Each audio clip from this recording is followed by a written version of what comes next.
we confident we've got sound on YouTube? Yes. Good. Fantastic. Excuse me, everyone. We'll be going live in just a moment.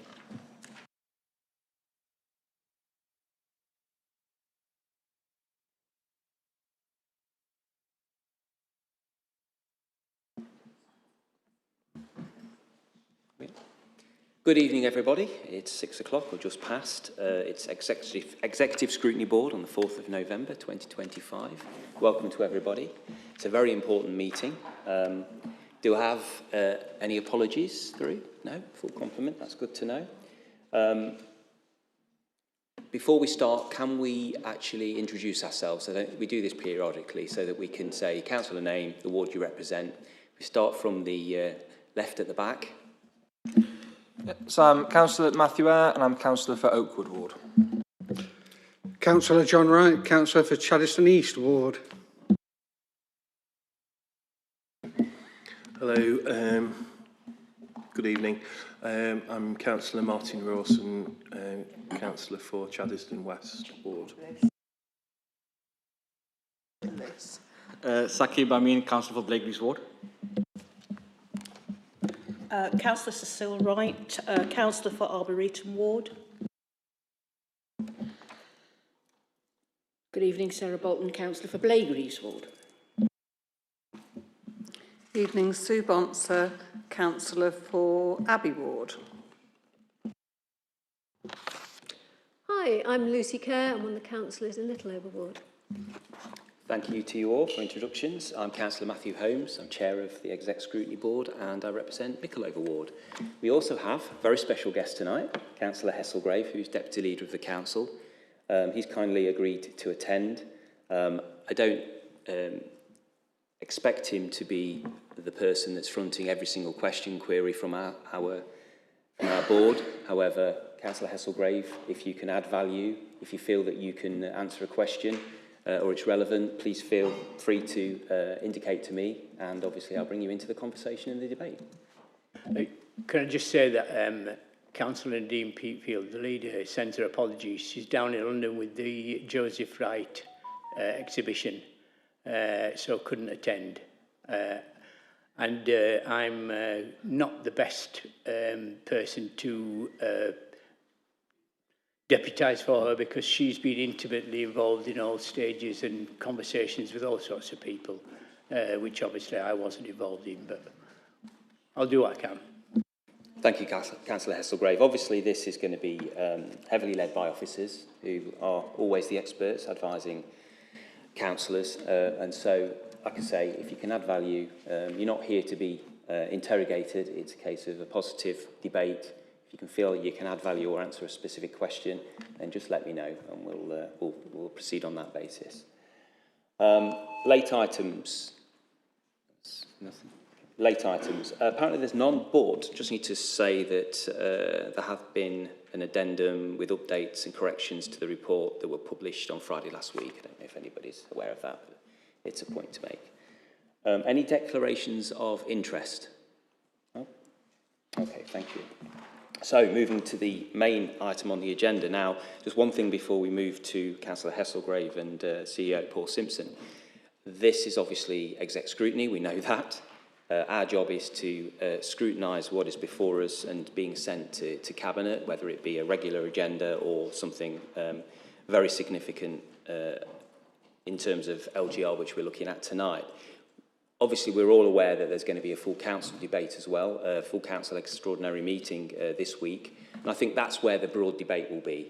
There's going to be a lot more sort of varied debate at that meeting. And what our job is to scrutinise what we have in the reports here, hopefully to draw some conclusions, hopefully to draw a recommendation for the Cabinet to consider, because after all, they are going to be making the decision ultimately. It's not full council, as we've learned in terms of this process. So it's very important for us to scrutinise. It's very important for us to hopefully come to some kind of consensus about which option we feel the Cabinet should adopt and move forward with.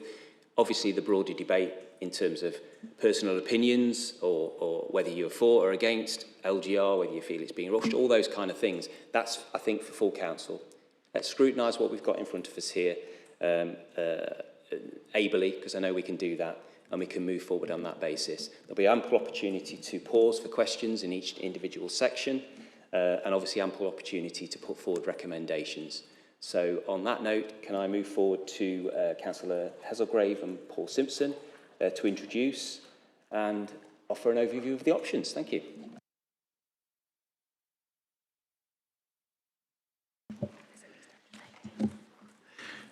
Thank you, Chair, and good evening, everybody. And thank you for the opportunity to talk to you this evening about what is, without doubt, the single biggest change to local government in 50 years. The white paper came out at the back end of 2024, and since then, we, along with our district and borough colleagues across Derbyshire, have been working on achieving what was set out in that white paper of an initial case for change that was submitted by the district and boroughs back in the late spring of this year, and then since then working on a very detailed proposal which is required to be submitted to government by the end of this month. And whatever your particular view of local government reorganisation, as the Chair's just alluded to, whether you think it's good, bad, indifferent, been rushed or otherwise, I would hope that everybody can agree actually that the piece of work that's been produced is of good quality and goes into a significant amount of depth and detail to determine which is the most preferable option, certainly from a city council perspective, to put forward as part of a proposal to government for local government reorganisation in Derby and Derbyshire. Now, to help just take the committee through the report, we're not intending on doing a page turn unless there is a urgent desire of members of the committee to do such, to do so. But what we have got is a set of slides which basically cover off what we believe to be the kind of key areas, certainly from a member perspective, of interest.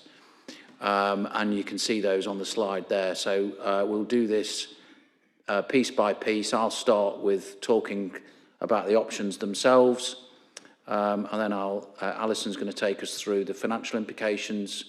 Emily will talk about the governance implications from a councillor perspective, and then there's a bit of time at the end to talk about the approach around implementation, if there's any specific service-related issues, and then Andy and Sam are here to cover those off. So we'll pause at the end of each of those sections to take any questions, but if you've got questions as we go through, then by all means shout up. But as I say, we will pause at the end of each section to take any questions that you might have. Is that okay, Chair? You comfortable with that? Cool. So let's talk about the options. So if we could go to the first slide, please. So I think it's important to start and stress actually that way back in the kind of early spring of this year, we met with the district and borough councils and talked about what this meant for Derby and Derbyshire in terms of local government reorganisation. And I think it's important to stress at this point that at that time, the county council had a clear view that they wanted to see a single unitary for the county that sat outside the city, so that the city would continue as a unitary but would be, for want of a better phrase, donutted by a single unitary county. So that was largely the reason why we didn't engage with the county council at that point, because there was obviously a fundamental difference between the views of the city and the district and boroughs, that wouldn't be an option that we would support. However, it was an option that was considered as part of an initial options appraisal very early on. And as you can see from the slide, we actually looked at 15 options ranging from a single county unitary, including the city, and every which way but loose in terms of other options besides, and using the criteria that the government had established, and that's on, I think it's on the following slide, to determine which were the the preferable options that we should look to pursue. And as you can see there, our view and the view of the district and boroughs was that a single county-wide unitary ranging from geographically as far northwest as Glossop down to as far southeast as Long Eaton would be a very large, unwieldy organisation. And one of the criteria is that it is responsive and reflects local needs, local populations, travel to work areas, etc., etc., etc. So we thought that a single county unitary, which would be probably the second largest local authority in the country behind Birmingham, would not be the right option. So that option was very quickly discounted. The government also set out criteria where they said that they would seek to establish new unitary councils with a population of around 500,000.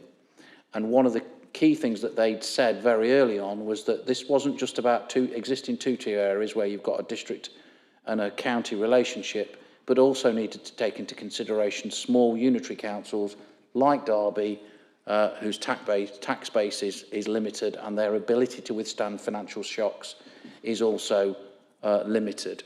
So that is why Derby is part of this process. So when you look at it in terms of population and geography, it's very difficult to come up with a model of 3 new unitary councils that meet that threshold of 500,000 and would deem to be achieve the economies of scale necessary to be able to withstand financial shocks. So very quickly we discounted both a single unitary and also 3 or more unitaries. So that obviously leaves you then looking at a 2 unitary option, and I guess time has obviously moved on since then, but it's interesting that just last week, I believe, Surrey have received their early notification from government that Surrey will be looking at a 2 unitary model. So that is basically where we got to very early on, and from that we then started playing tunes on which was the best option in terms of a 2 unitary model. And given Derby and Derbyshire's geography, a north-south split is probably the most obvious and the most logical, and the one using one of the other criteria largely is the government want us to establish new unitary councils using the building blocks of existing district and borough boundaries. And again, so that was obviously a determining factor in terms of what these new unitary councils would look like. I'm not going to go through all the criteria because I think that most of it has been well rehearsed over the course of the last 9 or 10 months. But it's really, really important, I think, to stress, and obviously I'm sure everybody in this room has seen what the Chancellor has said today. There can be no misunderstanding that without doubt, the most important consideration for these new councils will be their ability to withstand financial shocks, their financial sustainability. And we've seen the challenges facing local government over the course of the last 10, 15 or so years, and the challenges that local authorities have had. And the government, and notably the Treasury, will be looking at this very closely as a way of trying to save valuable taxpayers' money to ensure that we can retain and maintain effective public services for local people. And so I think I would just ask you to think about that as we go through this evening, and obviously the full council meeting as well. There is a significant financial imperative as to why the government is looking at local government reorganisation. Again, you know this as local councillors, that there is often confusion as to which local authority, particularly in a 2-tier area, provides which service. And obviously, at the moment, we have one local authority in a 2-tier area that, sorry, just jump back, that collects waste and another that disposes of it. And that is obviously confusing for the public. And artificial lines drawn on maps also create confusion as to which councillor, and I'm sure many of you in this room have come across those instances where you've referenced one of your, a local person to actually say, well, actually, that's not me, that's the district councillor down the road. So again, an opportunity to remove some of that confusion and duplication is something else that the government are keen to address. And also, very importantly, creating large local authorities does raise questions about democratic accountability. It does raise questions about community engagement. And certainly one of the key aspirations that the government has is to ensure that local accountability is maintained and ideally strengthened. And there is obviously an opportunity to look at different models. There are parts of the county that have parish councils. I was at a LGA peer review just a couple of weeks ago in Telford, which has parish councils, and it was interesting about the relationship that unitary council had with its parish councils and some of the services that the parishes were delivering. So some interesting questions that gives rise to whether that's the right model going forward, or whether some kind of neighbourhood type committee that we have here in Derby could also be implemented. And importantly, we did undertake a 6-week consultation looking at the various options, and I think not insignificantly, 51% of those that responded from Derby. So this isn't talking about outside the city, this is specifically about the response we had from residents of the city. 51% were in favour of moving from 10 local authorities across Derby and Derbyshire to 2. And I think that's quite significant. Thank you. Next slide, please. I'm not going to spend any time on this because, again, I'm sure you've had the opportunity to read this since the white paper came out. This is the 6 areas of the criteria that the government have established. And again, it's worth reiterating those key ones around financial sustainability, the population, and making sure that we can continue to provide critical frontline services. And they have a particular interest in the key frontline services such as social care, children's, adults, homelessness, and of course our ability to maintain effective frontline services like bin collections, waste recycling, highways, etc., etc. And also the importance of the relationship with the new combined authority is also a key consideration. So I think the importance of this slide is that as part of the evaluation of the options that we've gone through over the course of the last 6 months or so, we have used the government's criteria to determine which options best meet these criteria. So we've done quite a scientific piece of work to determine how closely matched those options are against the criteria that has been set. And that has driven the decision-making, or not the decision-making, but the recommendations as to which option is preferred by each respective council. And obviously from our perspective, we'll come on to talk about the preferred option, I'm sure, in a moment. But if we can move to the next slide, please. So these are the options themselves. And again, I don't want to spend too much time on these because I'm assuming that you've read the 200 odd pages of the report front to back, and that you know about these options really, really well.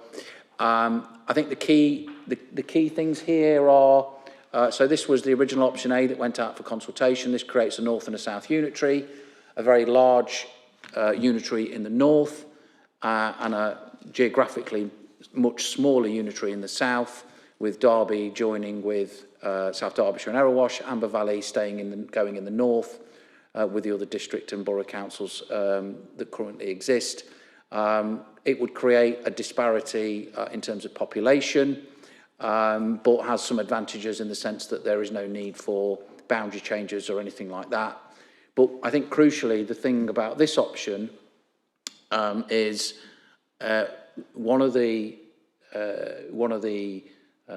points that the government were keen to address was to allow cities to grow and not to be restrained by artificial boundaries. And there are people in this room, I know, who are in wards where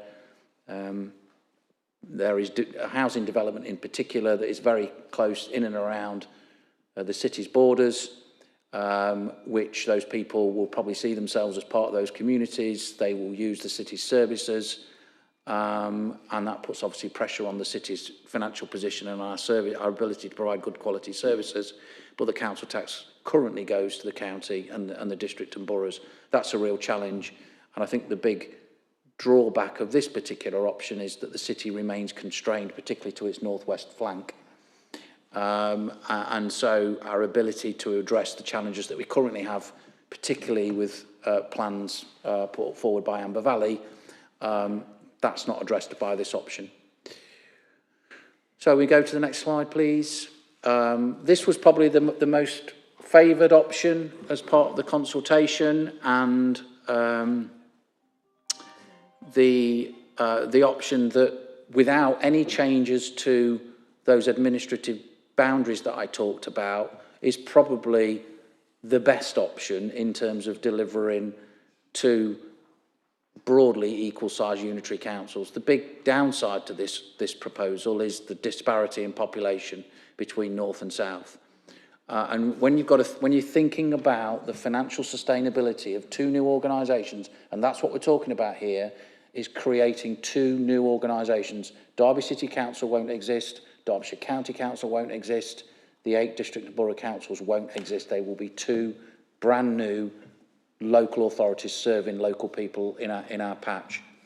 And so from my perspective, I think it's really, really important that we create two councils from the beginning that can be successful and that can serve their local communities, their local businesses to the best of their ability. And that means we have to think really, really carefully about their ability to raise revenue and their ability to continue to provide good quality services. And that's a key consideration, I think. So whilst this option delivers greater levels of parity in terms of geography, and again, think about what the cost of service delivery will look like on, option A, where you've got very large disparate communities, large areas of rurality, and therefore high cost of delivery of services. This addresses that to some extent, but you've got a significant gap between the two populations, and that's, the kind of key challenge with this particular option. We move on. So following the full council meeting that we had back in March, we then had conversations with opposition groups who asked questions as to whether more could be done to look at alternatives to the two options that had been brought forward. And that's really where this first option came from. Now, the line that was drawn originally, where we proposed to split Amber Valley, isn't the line that you can see there. We came up with something different, but at the behest of Amber Valley, they changed it so that we ended up with that option, and this was the option that initially went out for public consultation along with the first two options that I've talked about. As you can see, what this does do is to begin to address those disparities in terms of population. So they're more equal. They're not as close as other options, but they do deliver a much greater level of equity in terms of the size of the populations that are being supported. The challenge with this option is that it would need a boundary change and the support of the Boundary Commission for England, but that is obviously not insurmountable, and the government are supportive of this where it makes sense. So if we can identify that actually this is a better option than either option A or option B, then the government will look to support this. So as I keep reiterating, at every point this has tried to be about how do we ensure the creation of two successful new local authorities that will serve local people in Derby and Derbyshire. That's what this has to be about if we are to meet the government's expectations. And so that is the option that went out for public consultation. And then subsequent to that, and I think it's important to stress here that from the city's perspective, the leader was very clear at the time that we as the city reserved the right to whilst this option went out for public consultation, we reserved the right to revisit where that line that divides Amber Valley is drawn. And that's largely because one of the things the government will be looking for is how do these new organisations fit with things like travel to work areas? So clearly there are lots of people that live in places like Denbigh and even Belper, and obviously in the south of the county as well, that use the city. They work in the city, they travel into the city. The housing market area is defined by that geography. So again, we've tried to determine, well, where, and look, let's be clear here. There is no perfect solution to local government reorganisation, because you wouldn't design it this way in the first place. And if we could start again and do something completely different, then we probably would. But the government have set out a set of criteria that establishes certain requirements, one of those being using the existing district and borough boundaries as building blocks. So that's the constraints within which we've been working. But, you know, there is no such thing as a perfect solution in this conversation and in the ultimate decision that council and cabinet makes over the course of the next week or so. And what we're trying to do is to establish the line of best fit, if that makes sense. Okay, so moving swiftly on, and so subsequent to what I've just said in terms of our desire to ensure that actually any proposal ultimately delivers the best outcomes, this proposal was put forward which takes in some of the communities that the previous option didn't, namely Belper and Shipley and Denbigh, I believe. My geography is not probably as good as it should be, but the thing about this option, which is very stark, is that it delivers an almost identical balance of population. Now we know in Derby that we have a tax base largely made up of bands A to D in terms of council tax. 80% of our council tax is raised on bands A to D. We have very small numbers of G and H and properties like that. So having those communities in places like Duffield and those communities not only gives an equity in terms of population, but also addresses some of the challenges that we currently have around our tax base and the limitations of our tax base. And again, that was one of the things that the government was keen to address, where you've got urban centres of population with tax bases that are constrained, delivering larger unitary councils that have a broader range of property, taken in perhaps less deprived areas, you begin to address those issues around financial sustainability. So that is the option that we are suggesting and the administration is suggesting as put forward as the option that this council supports for those very reasons. And that, Chair, I think is probably all I need to say at this stage. Oh, there you go, you see. I think that hopefully that slide sums it up really well in terms of what I've just said. And obviously also the GVA, which is the local economic base in terms of businesses. Derby obviously has a very, very strong economic base, but also it would enable us to take in Toyota, which currently we don't. So those are again some of the key considerations that members are asked to think about, and I'm sure already have, Chair. So thank you. Happy to take any questions. Thank you, Paul. I know that Councillor John Wright at the back has a question probably from the first slide or maybe the second one, John. Yeah, I've got a number of other comments, but I just wanted to challenge this assertion, Paul. You focus very heavily on the second of the 6 criteria that the government's asking for, that should be the right size to achieve efficiencies, withstand financial shocks, which I can understand, but I don't see, I'm yet to see any evidence that the size of a council has a direct correlation to its ability to withstand financial shocks. Indeed, most of the authorities that have been subject to special arrangements, particularly the more serious ones, have been very large authorities. Birmingham, Nottingham, for example, by way of example. So I wondered, A, why you were focusing very much on that, because it doesn't seem to have much evidence base behind it. indeed the latest government report says it's more to do with the amount of central government funding for services that the government asks us to deliver and the lack of local authorities to raise their own taxes rather than the size of the authority. So that was just a challenge to that particular element because it seems to be such a large part of your argument. Thank you. It may be that it strays into Alison Parkin's presentation on overview financial, but I'll pass it over to Paul to see whether he wants to respond to that at this stage. Yeah, I mean, I think John raises a fair challenge. I mean, I guess my response to that is all of the evidence of the failures actually in local authorities have not really been about money at all. They've been about governance and decision making.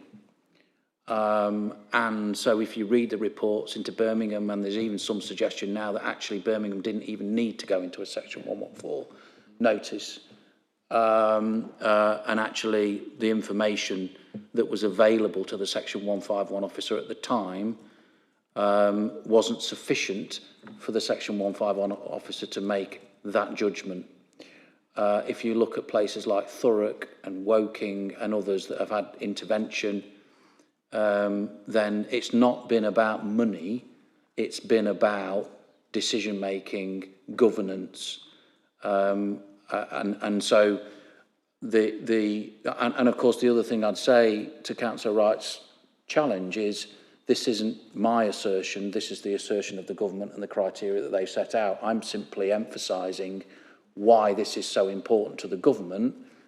The government's view, and you can obviously disagree or agree with the government's view, is that local authorities need to be put onto a stable financial footing, and the most effective way in their view to do that is to make them, where they're not currently of a sufficient size, larger. And if you look at the current system has a system whereby there are 10 local authorities across Derby and Derbyshire. Each of those local authorities has a chief executive. Each of those local authorities has a finance director. Each of those local authorities has a council headquarters, a depot. So the inherent costs of operating the current system are inefficient. And as a result, the government's view is that if they create larger unitary councils, they can save money and give the local authorities the financial sustainability and the tax base to ensure that they don't need to keep coming back for this exceptional financial support that the government is having to hand out a lot at the moment for those local authorities that are struggling. Thank you, Paul. Councillor Rawson. Yes, thank you, Chair. Whilst we've got a range of considerations that go into the mix, I personally think that facilitating economic development is a very important one. And of the options that we've got before us, I think option B and option B1 are by far the best in terms of allowing us to meet those objectives in terms of economic development. Option A or A1, I think, would constrain, particularly towards the northwest of the city, and place too much pressure then on South Derbyshire and Erewash in terms of future housing growth. So I think options A or A1 would present us with considerable difficulties in terms of being able to support them, and B and B1 would facilitate that. Just in terms of the splitting Amber Valley as we go forward, I noticed the government's preferred option is to keep the districts and boroughs together as intact. I wonder if we could just have a bit more information about what would, how difficult it would be. We've heard that government would accept that, but would it delay the process? What extra processes would we have to go through if we did go down or if the government went down the lines of accepting, for example, that Amber Valley would be split. Thank you, Councillor Rawson. Who would like to respond to that? Paul? Yeah, thank you, Chair. I mean, it's a rather simplistic answer to Councillor Rawson's question, but the reality is there is not an expectation that this would bring any level of delay to the process. And obviously we would have to redraw boundaries. That would require parliamentary approval and all of those things. But the civil servants, as I understand it, are gearing up for this. And of course, the other thing to say is that, and we know this as part of the conversation that we may well come on to have when we talk about member numbers, is the Boundary Commission themselves, they'd have to undertake a boundary review, but they wouldn't do a review of councillor numbers and warding arrangements until the new council had existed for a period of time, probably after the first electoral cycle of a new council. So probably in, kind of 4 or 5 years' time. So a boundary review would need to be undertaken, but my sense is that the civil servants government are gearing up for this, and I've got no concerns about it adding any significant delay or time into the process. Thank you, Paul. Councillor Kerr. Thank you. One of my main concerns about this is the time frame of it, because I just feel it has been so rushed. And this is the first time we've had any real discussion about the possibilities. It hasn't been to order in governance. And I think that the level of member involvement has always been very high level, so that councillors, backbench councillors, opposition councillors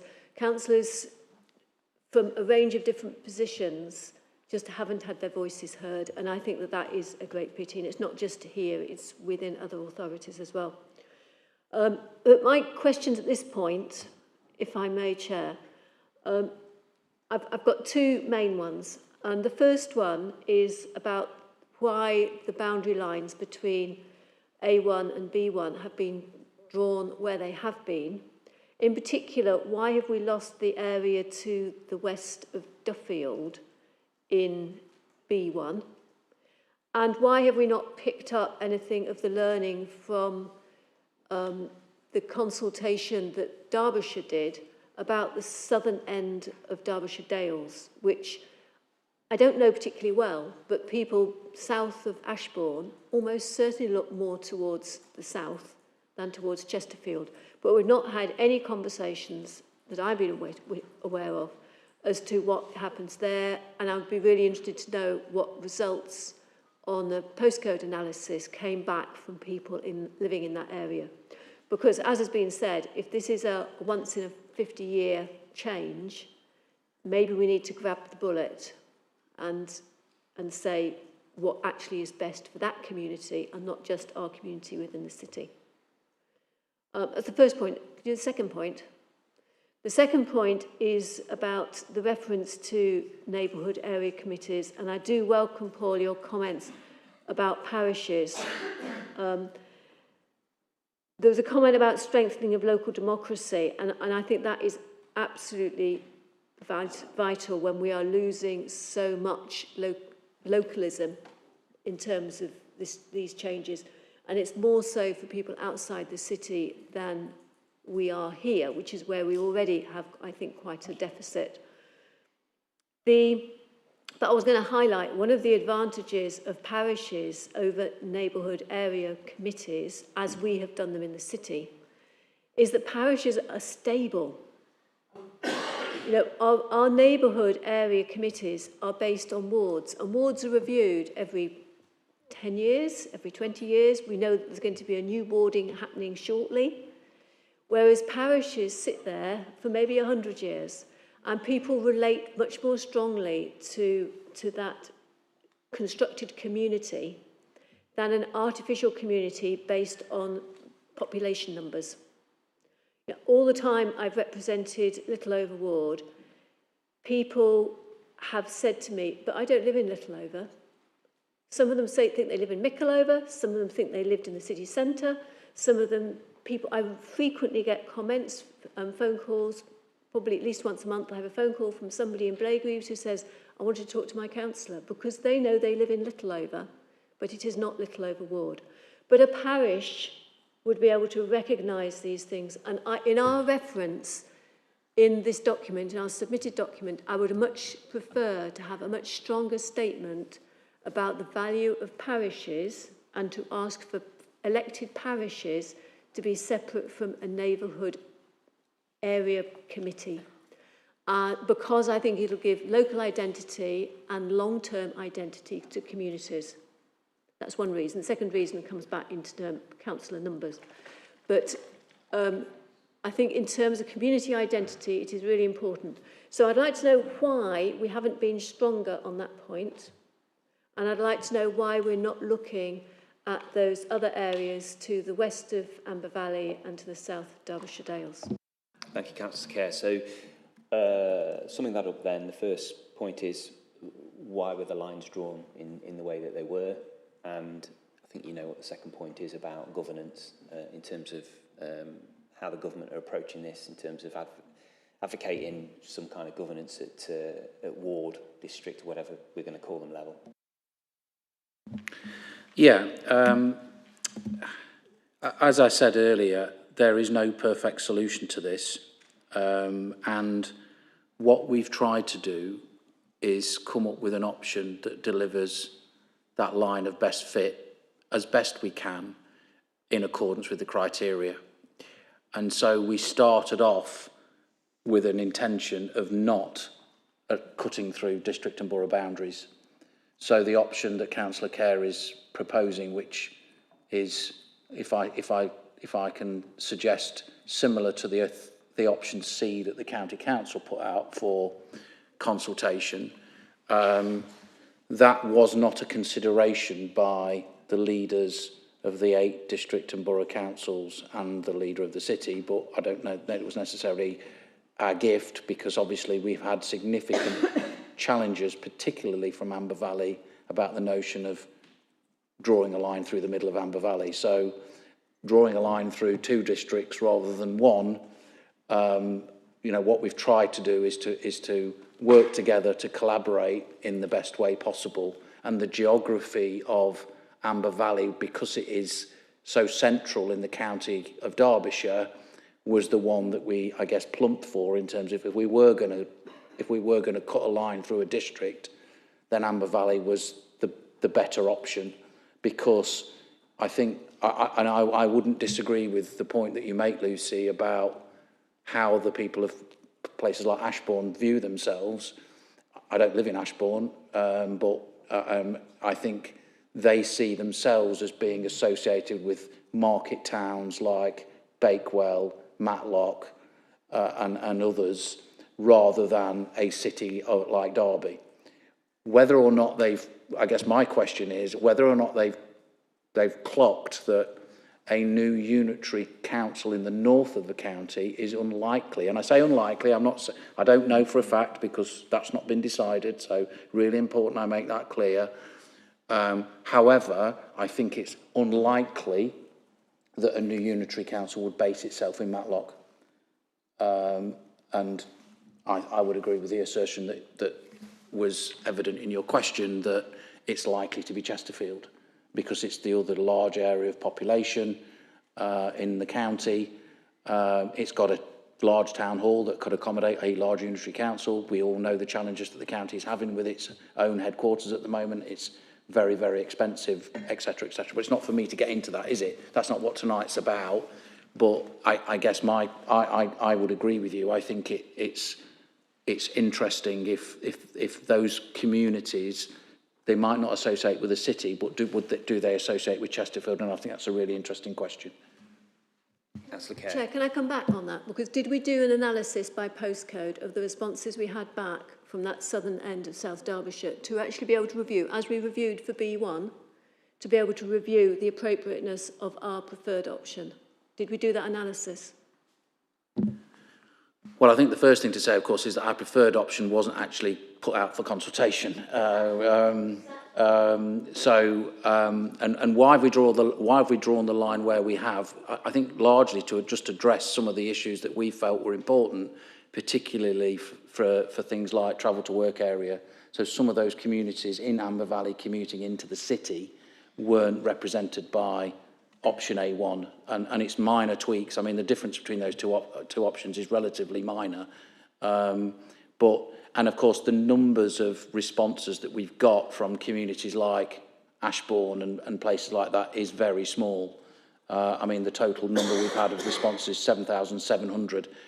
I do know, and again, this is anecdotally, I do know that there was a lot of pushback from communities like Ashbourne as part of the county's initial consultation that suggested that they should be part of Derby in terms of their option C.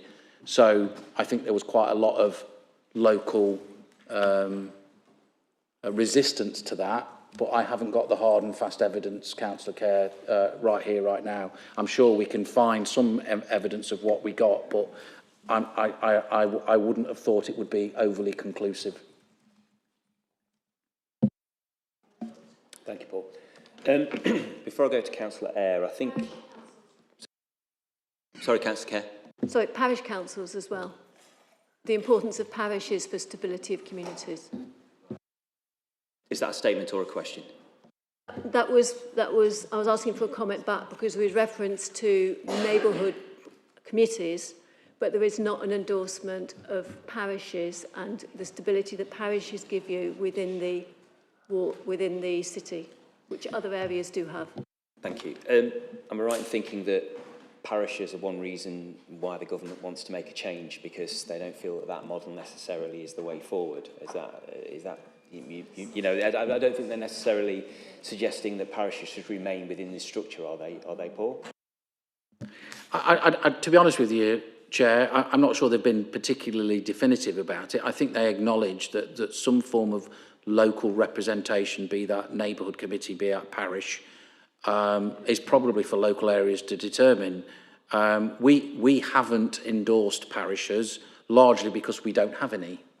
Now, whether we should or not, I think is an interesting question. But we're going to come on to talk about the kind of broader governance piece later on in the presentation. So I, for one, you know, I'm not here to say whether or not we should have parish councils. I think that's a question that probably needs some further debate. What we have done so far is come up with a response to the government's consultation, and there are clearly bits that will need to be done, further work will need to be done, further conversations will need to take place as to how do we ensure that we maintain the right balance of local democratic accountability and representation at a local level when you've got two large unitary councils coming into existence.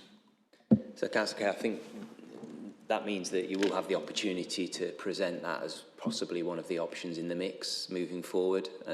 So drawing it back before I go on to Councillor Eyre, though, what we're here tonight to do is to look at the options that are being put forward in the report. And if I just put it back to B1, Councillor Rawson's made comments about B and B1 being his preferred sort of option of the various configurations. Now, many of you will know I've got very strong opinions about LGR, and I've said those publicly and also in behind the scenes within councillor cohort, with it being briefings or whatever it might be. But with my exec chair hat on, our job is to look at the options and what we feel may be best to recommend to Cabinet to adopt. Now, B1 for me, if I had to choose one, based on what we have here, it would be the option, because, as the CEO of this council will know, because I bang on about it constantly over the years, we have to allow breathing space with the city. One of the issues that we've really had in Mickleover, Littleover, Chellaston, Shelton Lock is, for example, is that we've had urban extensions very close to, or on the city boundary. Now, as Paul mentioned, that has implications for us. We don't get the council tax. It's very disjointed. It's called sustainable development, but it very rarely is, in my experience. And two things. Obviously, allowing us to become one larger unitary authority allows us to take all of those areas in and make more cohesive. So that is a positive in my view. But very crucially, in terms of B1, it covers that area that other options don't in terms of the northwest, around Mackworth and Mickleover area. We have to have control over that area to be able to build in buffers, breathing space, and be controlling the housing as we see fit, and the industry and the businesses and all the things that we need to do to actually expand the city, but in a sustainable way. If we don't have that, then it doesn't really solve the issue of another authority, which will be the North, massing housing developments or other things onto our boundary. And it doesn't solve those very important issues that do need resolving. So whilst, you know, I'm not a total fan of B1, you know, I had different views during the process, which would be a completely different model to this, but I accept that that's not on the table here. So on that basis, you know, I genuinely believe that B1 is the best option that we have before us here for very, very many reasons, but mostly for me, to actually allow us to grow as a city. Because the city itself isn't going to disappear. Derby City Council is, as a local authority, but the city isn't going to change. And our city boundary is going to be the same. For me, option B1 does at least give us that option to be able to the masters of our own destiny to in all areas in terms of whether it be north, south, east and west. So for me, that's definitely the right direction of travel, and I at least that concession seems, and that work, I'm thankful for that work that officers have done to bring that back. Like I say, I still think there's issues, but ultimately, if I have to choose tonight, then me personally, B1 would be the way forward. Councillor Eyre. Thank you, Chair. It sort of alludes back to the point Councillor Kerr made, but because she sort of asked the questions I was going to ask, I don't really need to ask them again. But I just want to just get one sense around that element of the sort of southern end of Derbyshire Dales, which was, did we look at models that would have included that within the Southern Authority and then decide against it, or did we not look at it and just decide on looking at sort of splitting Amber Valley? Yeah, it's the latter, Councillor Eyre. We didn't consider it because of the difficulties of that we perceived, I guess, at the time of cutting through not just one district but two. So it wasn't a consideration for that reason. If I could just to come back on that one, Chair. So I remember right at the start of this process, it was that we had to go on the existing district boundaries or nothing. We then sort of decided, okay, we can look at this one district boundary and look at cutting that up. So was it sort of dictated to us from above that cutting through two would be more difficult than cutting through one? Or did we just decide that would probably make it more difficult and so decide only to cut through one? Again, probably the latter, but the issue of difficulty isn't so much the complexity of doing that process as the question alluded to earlier, but the desire to come up with a proposal that had got the broad support of all district and borough councils across Derby and Derbyshire, and that has been difficult to do that with just one district and borough one district boundary, let alone two. So what we've wanted to do is to come up with a proposal that delivers that line of best fit within the constraints of the criteria that the government have set out. And I guess the justification for cutting through two districts would have to be very, very strong. What additionality would that bring in terms of addressing some of those other issues over and above the options that we've already got? And I think that is also part of our thinking. Would it have delivered? Because there is a need to justify why you do it, hence there has to be a compelling rationale for it. So you're doubling the need to have a compelling rationale against what are called the base options. And the base options that we've got are largely option A and option B, because neither of those is about cutting through any district or borough boundary. Okay, thanks, Paul. Thank you. Councillor Kerr.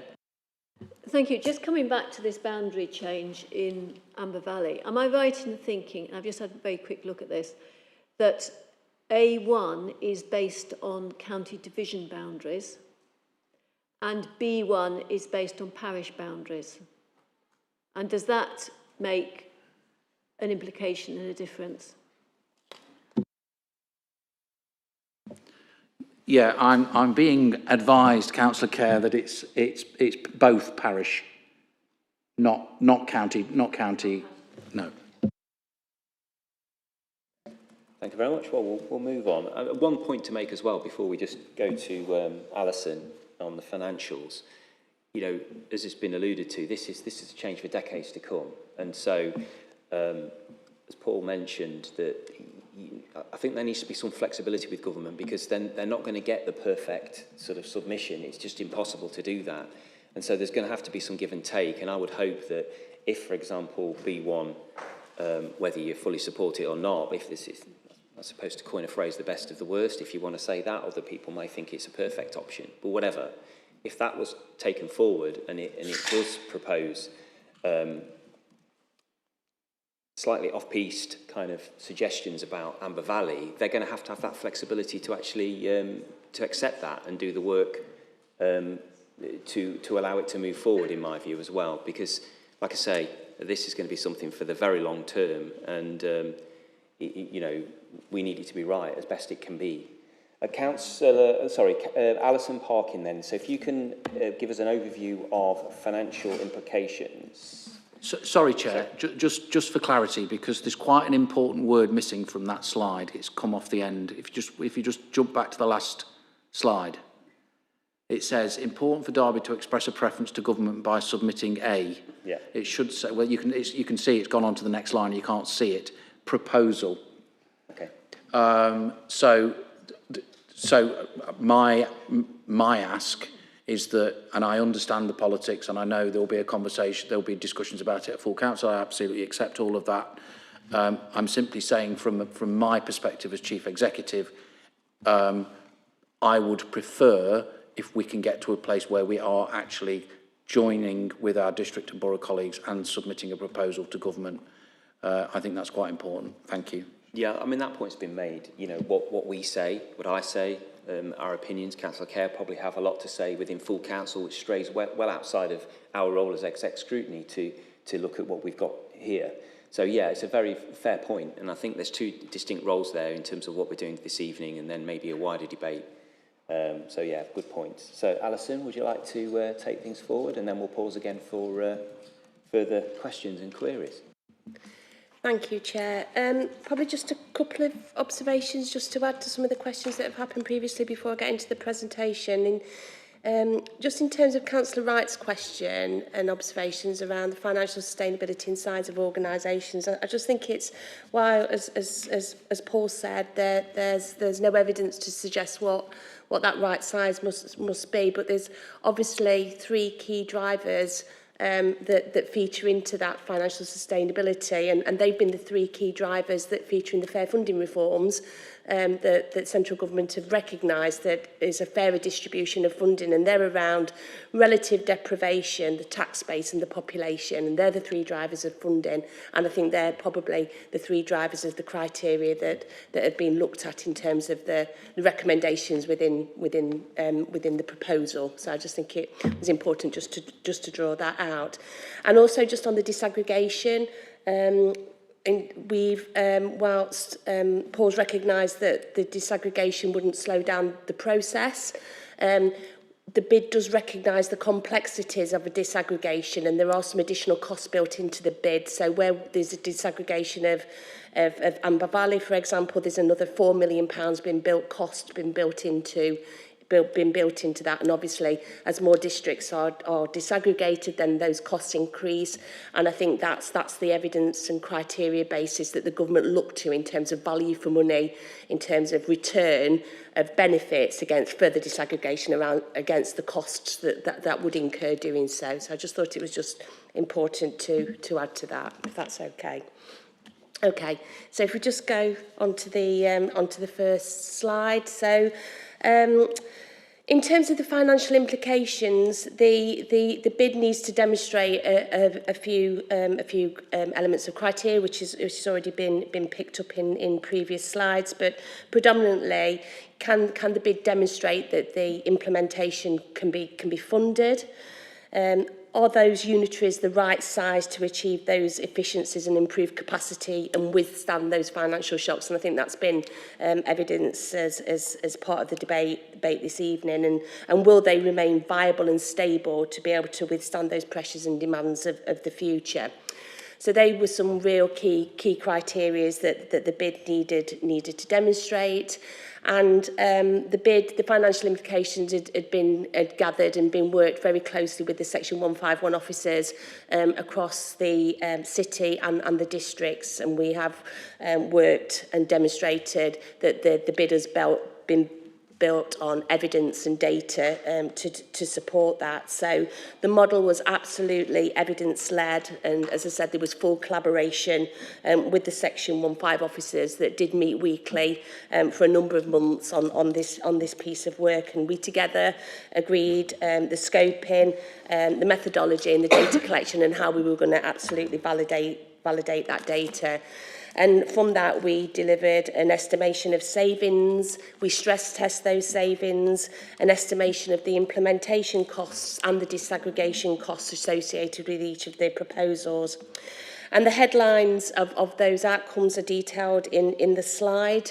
As you can see there, the gross spend of the new unitaries was quite significant, approximately just shy of £4 billion. And the savings in the proposal peak at 44 million, which totals around 340 million over 10 years, which is quite a significant amount of money and demonstrates the efficiency that can be achieved through the proposals. Those savings are phased. They're phased from a year one implementation, and they peak at year 6. What's critical in the proposal as well is the payback is around 3.6 years for the options, which is well within the 7-year requirement that's stipulated by government. And this will lead to the trajectory going forward of financial resilience for the two unitary councils.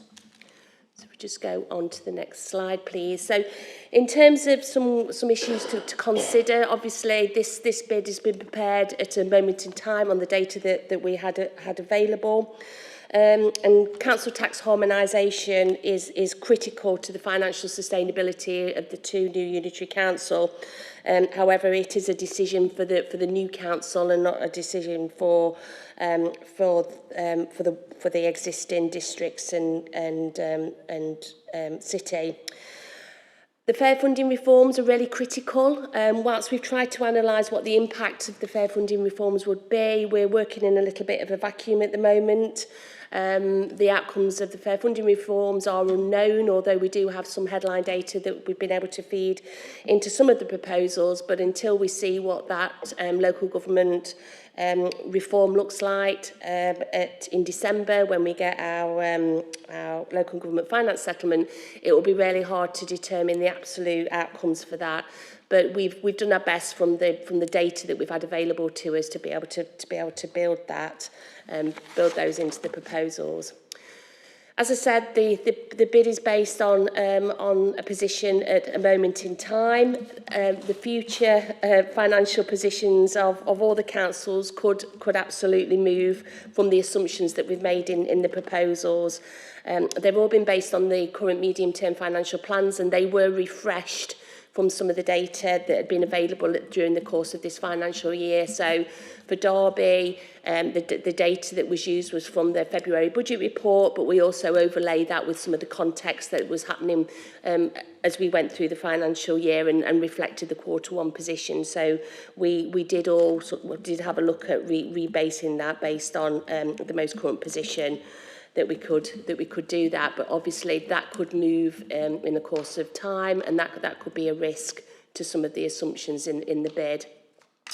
We did some detailed work on the reserves and balance sheet health, and some assumptions have been made about that. But again, as the medium-term financial plans do change, then obviously the impact of reserves and balance sheet health could do also. But based on the current position, there's been determined that there's enough reserves within the footprint of within the authorities and the Derbyshire footprint to be able to fund the implementation costs of the local government reorganisation.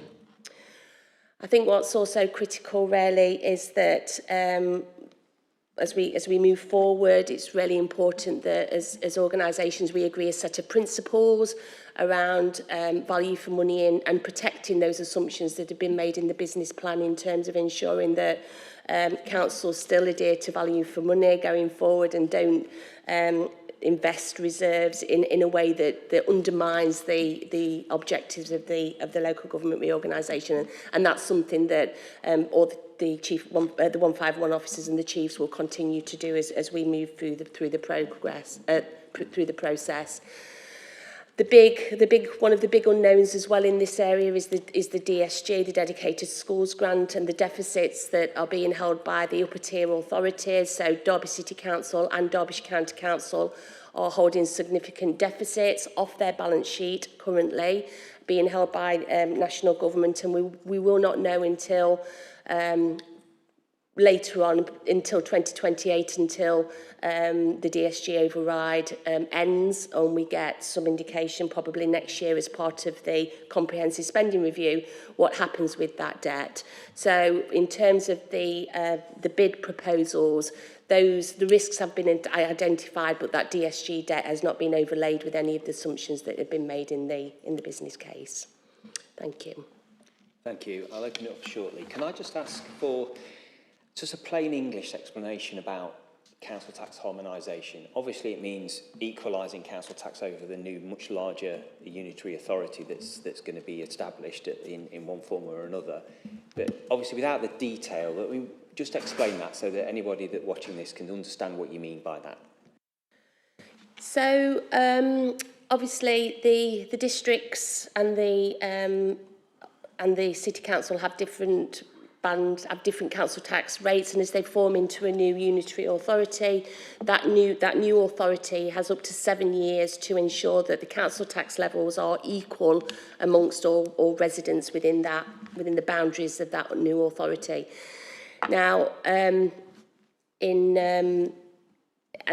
there's different options around doing that, but I suppose the main point of principle that currently in terms of protection is that the referendum principle still applies as a point of principle in terms of doing that harmonisation. So, for example, if one particular area had got to increase significantly, the current referendum principles of council tax increase are that you can't increase your council tax by more than 4.99% without a referendum. So it wouldn't be that council tax harmonisation could happen in 1 year. If an increase in council tax from one particular district to equalise to another was a 10 or 15% increase, that would have to have been done over a number of years, and the government currently criteria is up to 7 years of that equalisation.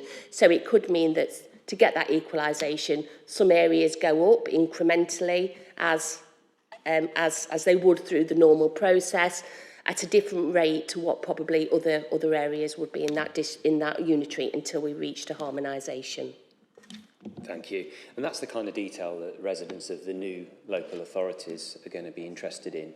You know, and it is a really important area because I think it's one of the many consequences of establishing initially anyway over the first say 5 to 10 years about how services are sort of reorganised and things like council tax are equalised across the piece. So it's an interesting one, and I'm sure the public will be very interested to see if this moves forward, how that pans out. Okay, do we have Councillor John Wright?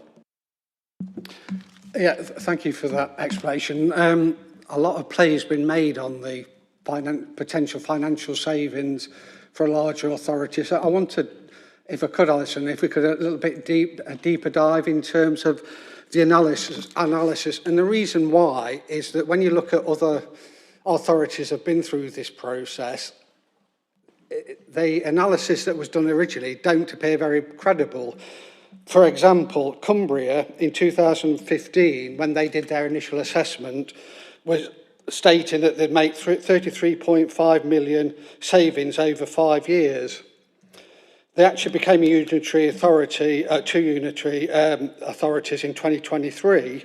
And in April 2023, the latest update was, instead of 33.5 million over 5 years, it was potentially 15 million over an unspecified number of years. So the actual savings were downgraded by half over an indefinite period of time. So just relating that back to the analysis that you've done, and thank you for clarifying you did a scenario analysis, which I would anticipate. But then you mentioned in your current that you did a stress testing. If that was a sensitivity analysis, can you identify which variables actually had the biggest impact on the confidence that you've got in those, particularly that middle scenario which you've used to actually demonstrate our savings? Because there are some, as you've identified, some huge potential variation in some of the issues you've considered there. If they're not achieved, as I suspect what was the case in Cumbria, that could throw out all of these savings completely. Thank you, Councillor Wright. So I think, to sum that up, how robust are these assumptions, these figures, and what lies behind your confidence in terms of the numbers? It's very important. It's a very important point, because they have to be based on really strong fundamentals. So can you give us some confidence in that area? Yes, absolutely. I mean, obviously, I recognise it's a critical element of the proposal. We could only work on evidence that we know from previous reorganisations, as you said. So we gathered an awful lot of data around what was assumed and what was actually delivered in some of that. And we applied then some of that to the local agenda and some of the spend patterns that we got from all of the data that we collected between the districts and the city, and the county did submit their data in response to that as well, and those assumptions were then overlaid with some of those spending patterns that we were seeing to see really whether it felt that it was realistic and achievable. Whilst we can't absolutely have delivery plans for savings that this course of action will deliver that, we felt that from the categories of spend that we were looking at, the percentage allocations, and we did change those over the course, so we determined an X percent on contracts as opposed to a different percentage on service delivery. And we did sort of test those to see what we delivered in the course of history over those certain services. So overall, a 3% efficiency per annum, which is really what that ultimately gets to in year 6, is not far away from really what an organisation, an upper tier organisation, has to deliver. If the savings were coming up at 10 or 15%, then I would say, well, that is something that I know that I couldn't deliver as a city council, so I wouldn't expect a new unitary to be able to do that. So, you know, we did look at the detailed lines, Councillor Wright, and we did feel confident that 3% was achievable figure.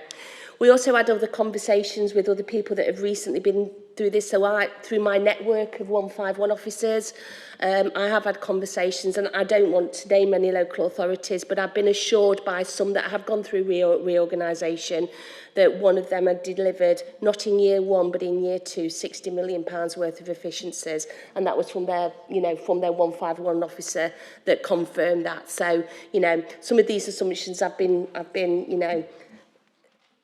assured with some conversations that we've had within the network of the 151 officers that have gone through this. Thank you. Councillor Wright? Yeah, can I just... and I recognise it's a very difficult issue to to look at, and you're looking at a whole range of different variables in the future. So, you know, I'm not challenging the issue, but there are academics around the country that have been through this, looked at how local government reorganisation has taken place, and particularly the financial aspect of it. Do the numbers add up? So my question is, I understand that Section 151 officers are the best experts across the region, but one of my overriding, when I read this report, first of all, and coming at it objectively, it did appear to be heavily optimistic, have an optimism bias to it, whereas it lacked critical challenge. And my question is, I would assume all the Section 151 officers are coming from a very similar background with very similar understanding. Did you have a critical challenge to that from somebody outside that that group of people?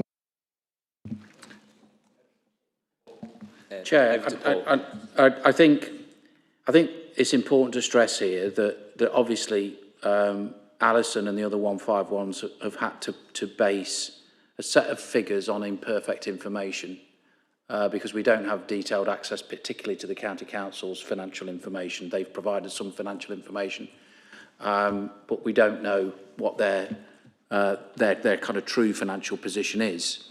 So we've had to, as always in these situations, make some assumptions, and that's exactly what we've done. And I think, I'm an ex-Section 151 officer myself, and I can confidently say that I think the Section 151 officers have done an excellent job coming up with credible analysis of the financial position that these two new organisations will inherit and have to deal with and address. But there are significant uncertainties, as Alison has alluded to and as the slides have said. I think what I would say, however, is that this local authority over the course of the last 10 to 15 years has saved in excess of £200 million, close to £300 million. So I think we, as a local authority and as a leadership team, have a track record of delivering savings because, as Alison's alluded to, because we've had to, and that process continues and will continue. Now, whether I or anybody else sat here tonight as part of a leadership team of, for example, a new South Derbyshire unitary, well, that will be for others to determine. But the City Council itself has delivered in excess of, well, I'll say close to 300 million. My Section 151 officer knows the exact number. 284 million. Councillor Kerr. Can I just... Sorry, Councillor Wright, did yeah. One more follow-up, then we can. Yeah, I just want to make a point here. Is that I don't disagree with anything that's been said, but it is our role to scrutinise these issues, and that's made it clear. And to be fair, Paul, you said this was the most important change to us in everybody in this room's political experience. So what I'm basing my challenge on is the fact that Cumbria made exactly this, not exactly the same numbers, but very similar promises to their electorate, to their residents in 2015. And I've got no doubt their chief executive expressed the same level of confidence. But taking your other point, that things change, and what the question I was asking is, the sensitivity analysis that's applied to this is extremely important, and that's where I would like more information so that we can do our role. I'm not challenging that you've done your role properly. What I'm challenging is, are we doing our role properly in actually scrutinising these figures, because they are so important. Paul. Just for clarity, we are here tonight to be scrutinised, so we expect scrutiny and questions. I'm not upset that we're being asked questions. I'm simply pointing out that there is a track record of delivery in this local authority of having delivered significant levels of savings. And my point is, I obviously can't speak for Cumbria. I'm not in Cumbria. If they have overestimated the level of savings that they've delivered, that's a matter for Cumbria. what I can say is that I'm very confident that having been involved in the conversations, we've had detailed conversations with our Section 151 officers. They've done a hell of a lot of work. And we're very happy to share more detail with you, John. That's not a problem at all. And I'm not questioning your role as a councillor to ask those questions. I'm simply pointing out that we have a track record of delivering significant savings. And you know, my expectation would be that under a new unitary that would continue. Thank you. I absolutely accept your frustration, Councillor Wright, because, you know, we've been given a scope to scrutinise, you know, and there are many questions probably fall outside of that scope, which causes frustration. And Councillor Kerr's dipped into that pool, so have you. But we have to deal with what we've got tonight. And I think that I think it's fair to say that the government is expecting significant savings as part of LGR across the country. Now the public and we may agree or disagree that bigger is better or whatever. I don't think it's always the case, and it can be argued whether bigger is actually going to present significant savings or not. That remains to be seen, Councillor Wright. So you're absolutely right to mention it, but the indications in the report and what we've heard tonight is that it will. And that is how we need to scrutinise. We can't surmise any other kind of factors that aren't in this report or aren't being relayed to us tonight within that scope. So, but that's just a comment. It's not necessarily that I endorse that approach. It's just we are where we are. Councillor Kerr and then Councillor Cecile Wright. Thank you. She did indicate, sorry, Councillor. I find the finances here also very difficult, and in part because I think that looking back and seeing how other authorities have dealt with this situation, and there is that bit of evidence now growing, of those who've gone this path before us, I can see there being research done in universities and trying to pull out the comparison between different authorities and how they've dealt with it. Here in our background papers, we have the list of appendices which are published, and we have the government, the English devolution white paper. We don't have any background papers listing the finances, which is what an academic researcher would be wanting to go back to be able to do this analysis in future and see where it could have been done better. So I'm disappointed that that information is not being open there and being alluded to. Referenced. But more concern to me is the number of councils which is going through this process at the same time. We're going to come to the bit of conversations about the transition period in a bit, but they refer quite a lot to the cost of these different bits of transition. A lot of that work, I think, is going to have to be done by consultants because we are now very lean authorities.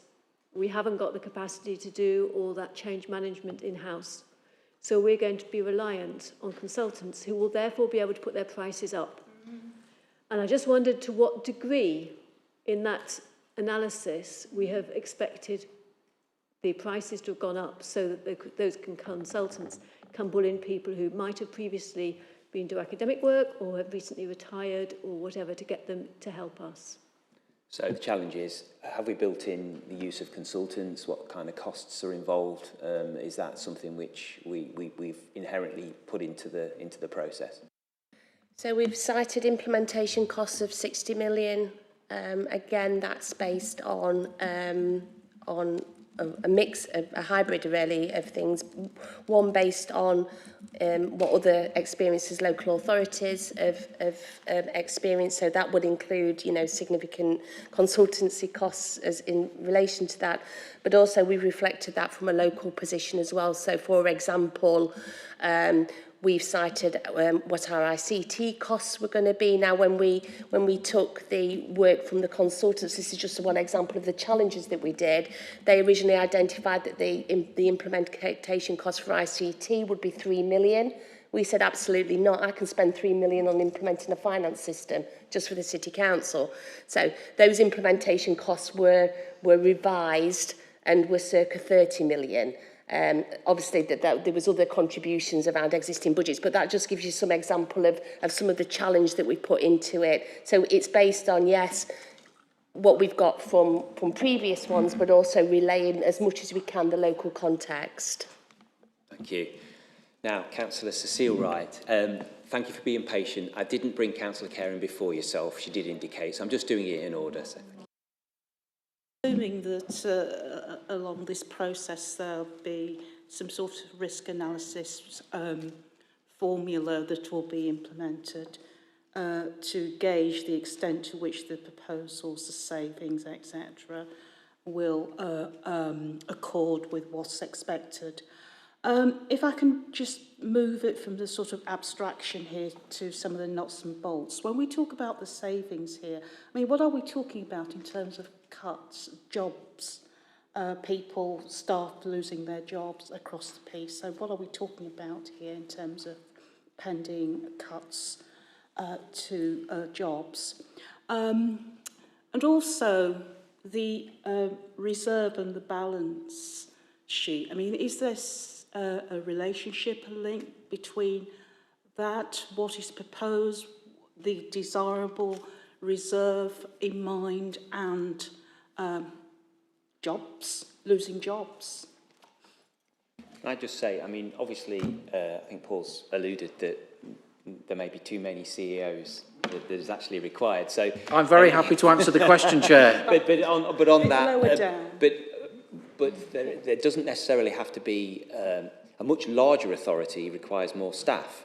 So it's an interesting question. So I'd be very interested to see, from obviously the very senior roles may be duplication, but how much duplication as we go through the different levels of staff will there actually be? Yeah, I mean, it's a really good question. And certainly a significant proportion of the savings from staffing, certainly in the early years that Alison's alluded to in terms of that profile of savings, will largely come from people like me.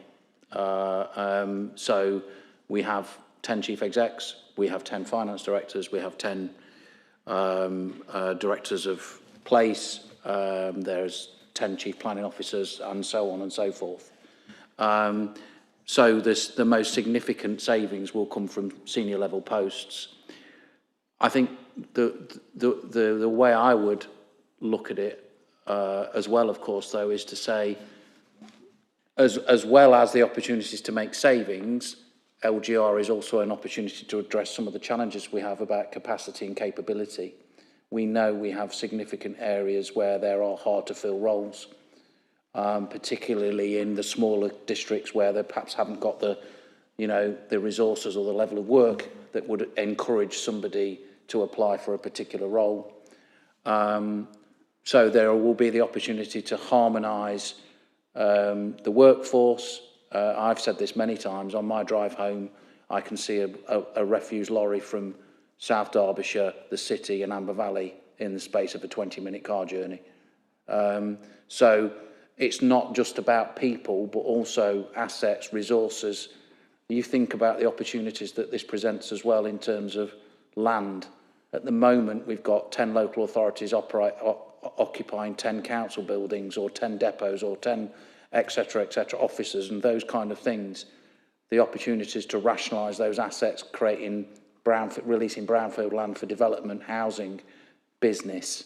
So this isn't just about saving revenue money, it is also about the opportunity to rationalise the public estate and save money that way, reduce borrowing costs, generate capital receipts to invest in new facilities, etc. So whilst the revenue piece is really, really important, we've also got to look at it from the perspective of the other financial benefits that will accrue from local government reorganisation.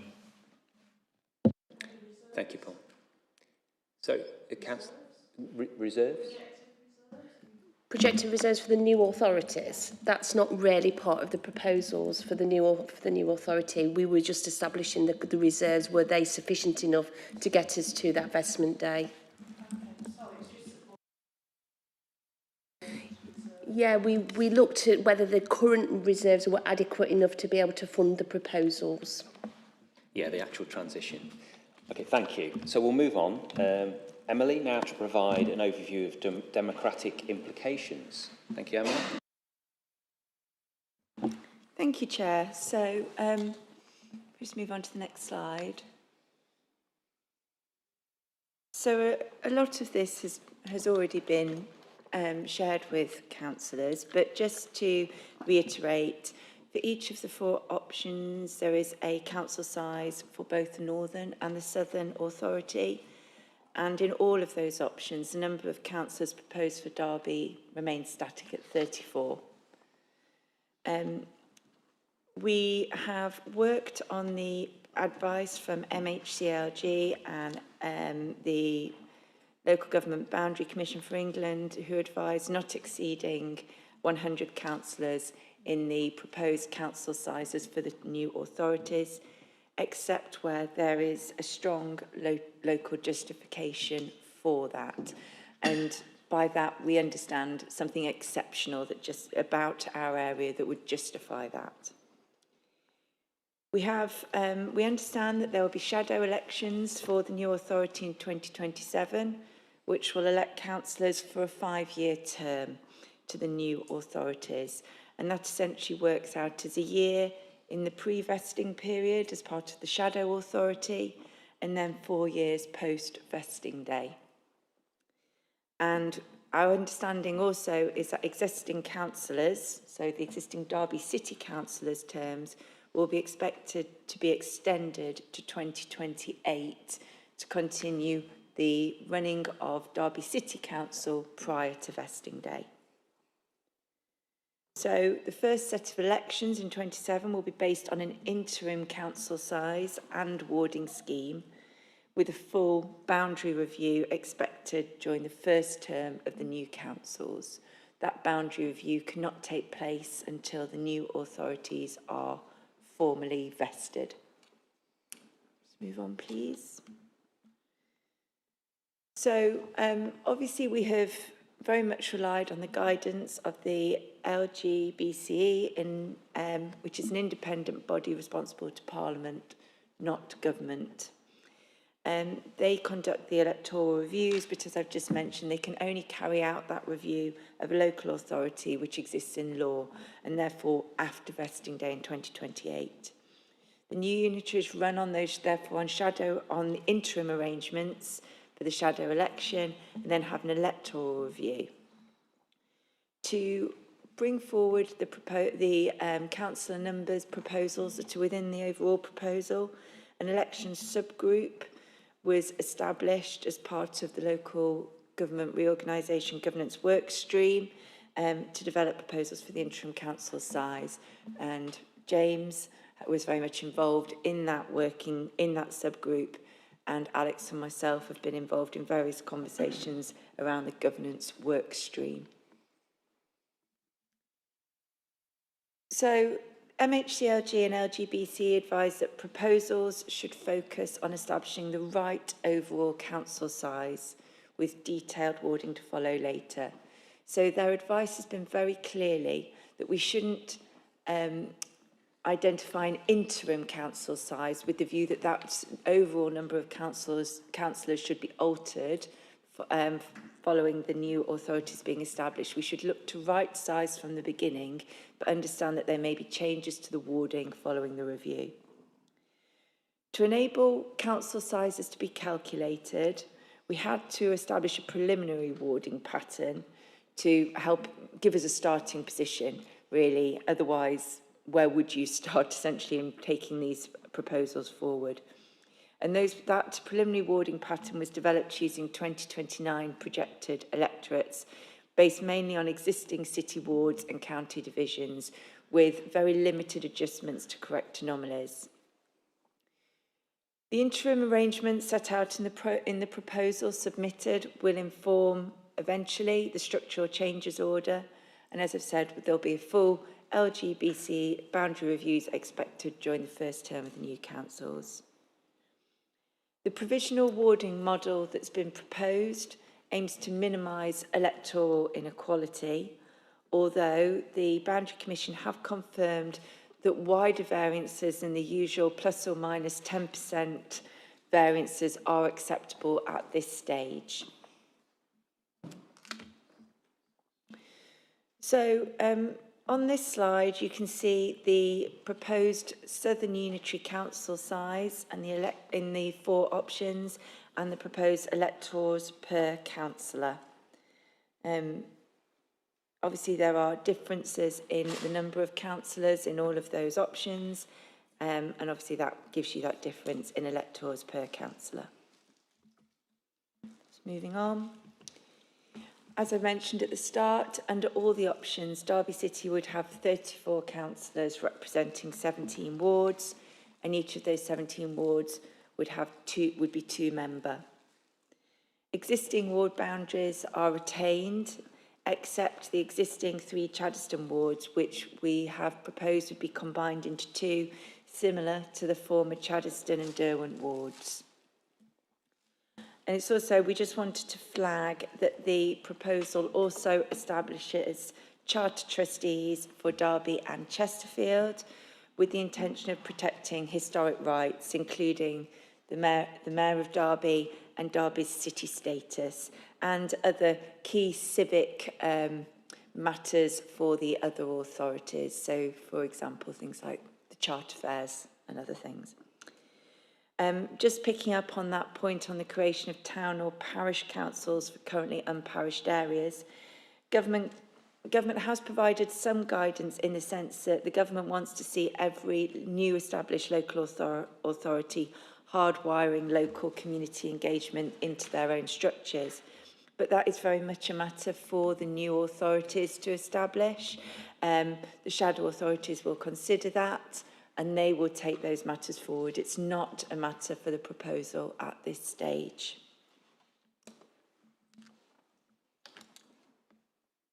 Thank you very much. Can we just go back to the timeline? I think it's the 2nd slide. Keep going back, and again. That's it. Okay.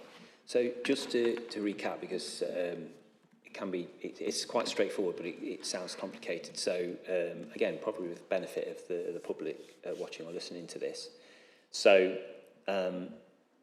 we, as a council cohort, not just in this room, but the wider council cohort, are staying on till the end of the electoral cycle of 2028.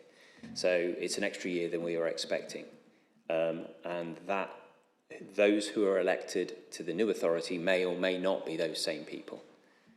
So that's just a nuance of this, which I found quite surprising. But actually, when you think about it, is an opportunity for the councillors who are remaining on, which will be us, whether we like it or not.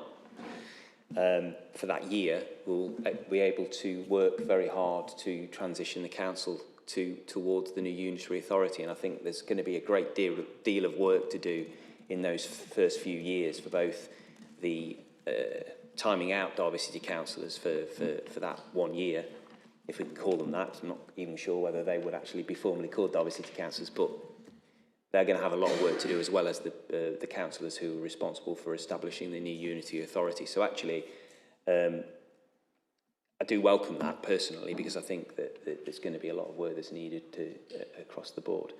In regards to the 24 councillors representing 17 wards, I do have a recommendation, but I'll put that forward after Heather Greenan's presentation.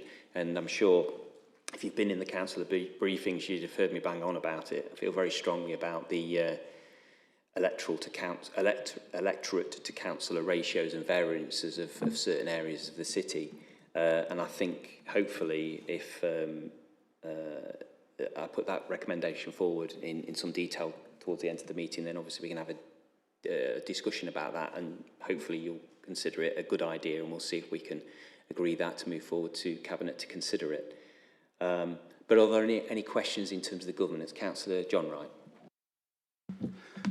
Yeah, it's in relation to the final criteria, which you've just been covering, Emily. If we take all the arguments for all the other 5 criteria, as stated within the report, it makes a very positive case for this particular option and local government reorganisation in general. However, when you look at section 6, page 9, criteria 6, which is covered on page 19, it's the shortest of the justification, and it doesn't really provide any compelling argument, particularly when you link it with the reduction in the number of councillors, which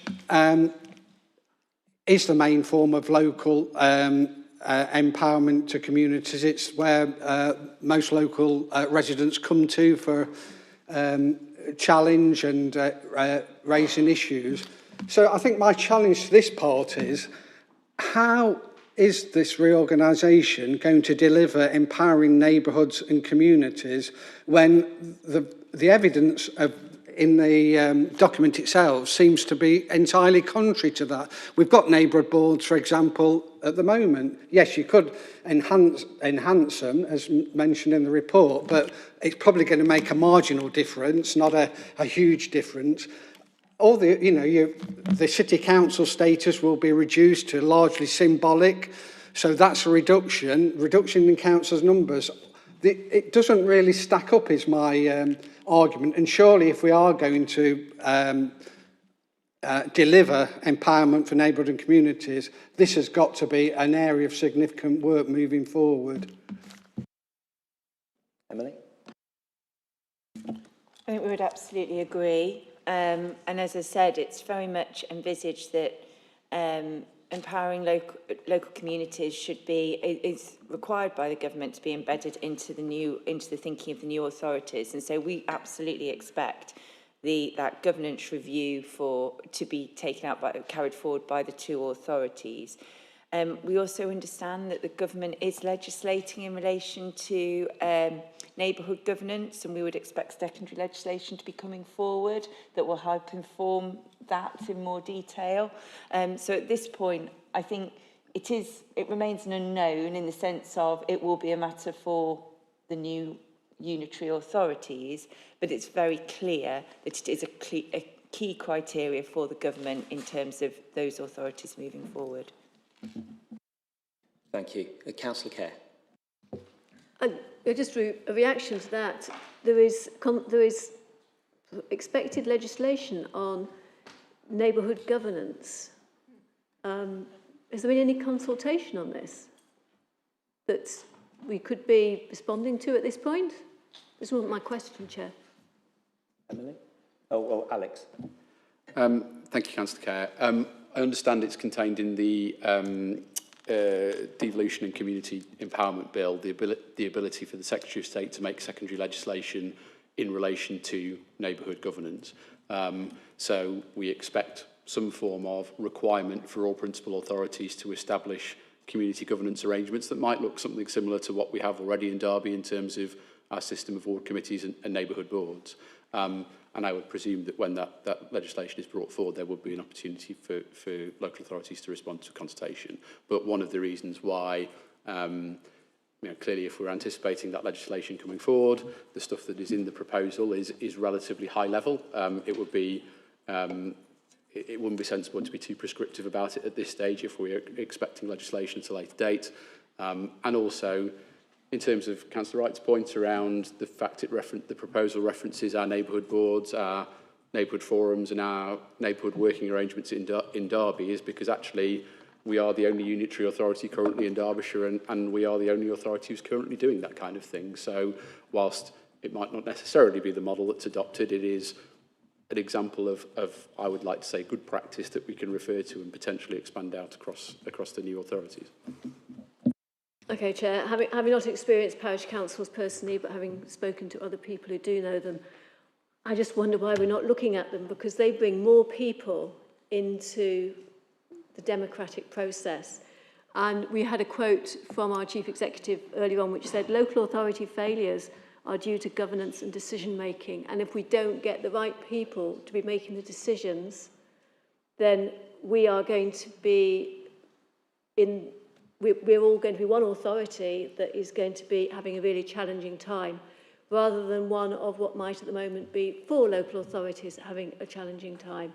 And the key people that that parties or independents who will stand to be elected to sit in this chamber or a different chamber is absolutely key. And if we don't give people the opportunity to step into that sort of position at a lower level, then we are not enabling people to be judged on their performance by political parties to know who should be going forward and who should not to a higher level of responsibility. Political parties need to have something on which to base that choice. And I think that for the future health of local government, that is going to be really important. But that doesn't come directly back to here, except that secondary legislation that we're talking about. I'm really interested to see, Chair, your comments about the 3 members and the wards. But I just wanted to clarify what's happening on the Chaddeston situation, because there hadn't been an indicative plan circulated. I think it was at our briefing session.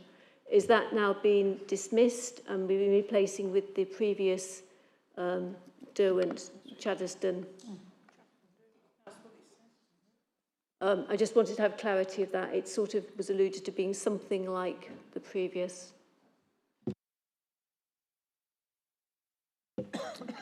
Yeah, so when we looked at the preliminary warding proposal,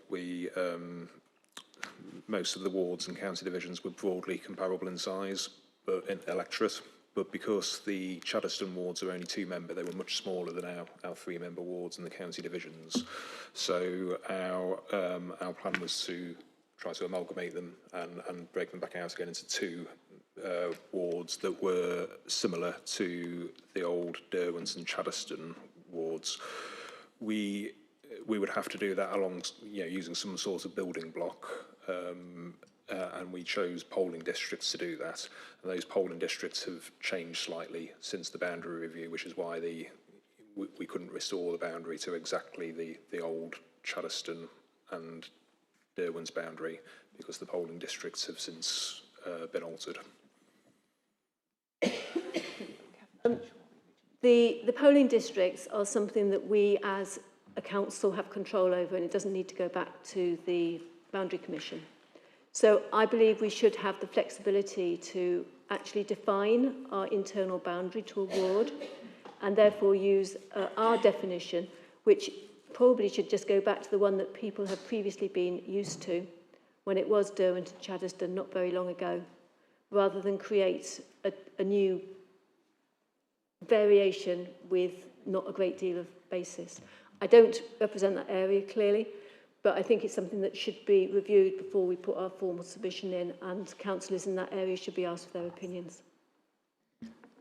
Assuming I'm right on the basis of polling districts. The pace of this, Councillor Kerr, whether that has merit or otherwise, I don't think that's going to be possible. We've got 3 weeks, Chair. We've got 3 weeks. Okay. That's a, people can reply to an email in 3 weeks. Emily.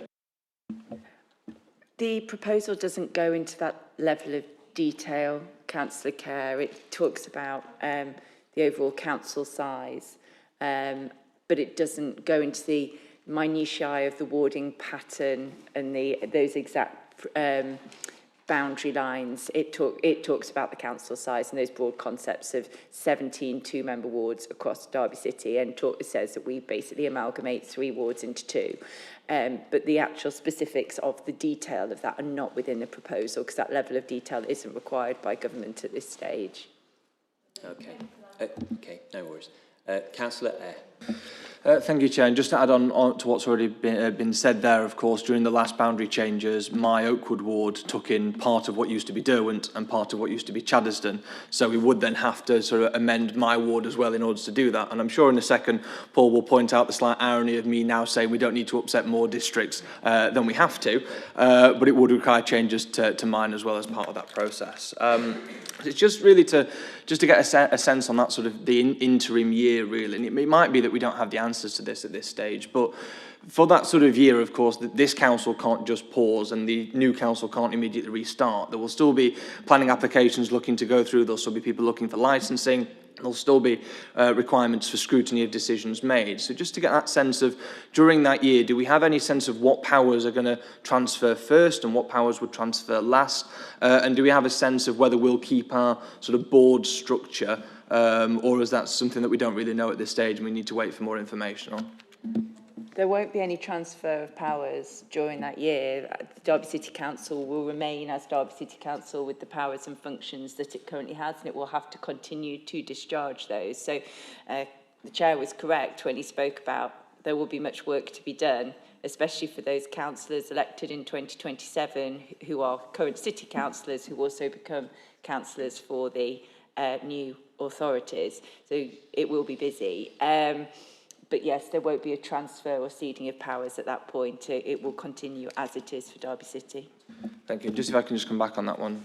Oh, someone else want to come in? Or yeah, if I can just come back on that as well, Chair. So it is a monumental and a mammoth task that we're going to have. And I mean, I remember discussions a few years ago about just a licence for the riverboat that we've got. And over the course, I think that took us 1.5 years to get from the initial conception to looking at the licences. If there's going to be things sort of from each council that sort of their flagship policy or their key policy is something they've got that they're going to keep. And the negotiations around the minutiae of what the licensing or planning policy could be could easily take more than a year. Are we sort of, I don't want to say raising any alarm bells, because again, we're very early on for doing that, but are we making sure that central government is aware of the mammoth task that they're handing on to us? Because there's going to be so many bits of policy that we're rightly proud of, that we've got, that other areas may be different of. And do we have any sense of, if there's a flagship part of a policy that we want to keep, but the support isn't there for it, amongst others, how those decisions are all going to be made? Yeah, I mean, I think Councillor Eyre raises a really, really important point about this, and you know, we have to go into this with eyes wide open, and whilst I absolutely stand behind what I said earlier about, you know, I think a lot of work has gone into this proposal, it pales into insignificance given compared to the task ahead. We mustn't kid ourselves that this is going to be anything other than a 10-year journey of transformation, change. So as part of just to give you an example,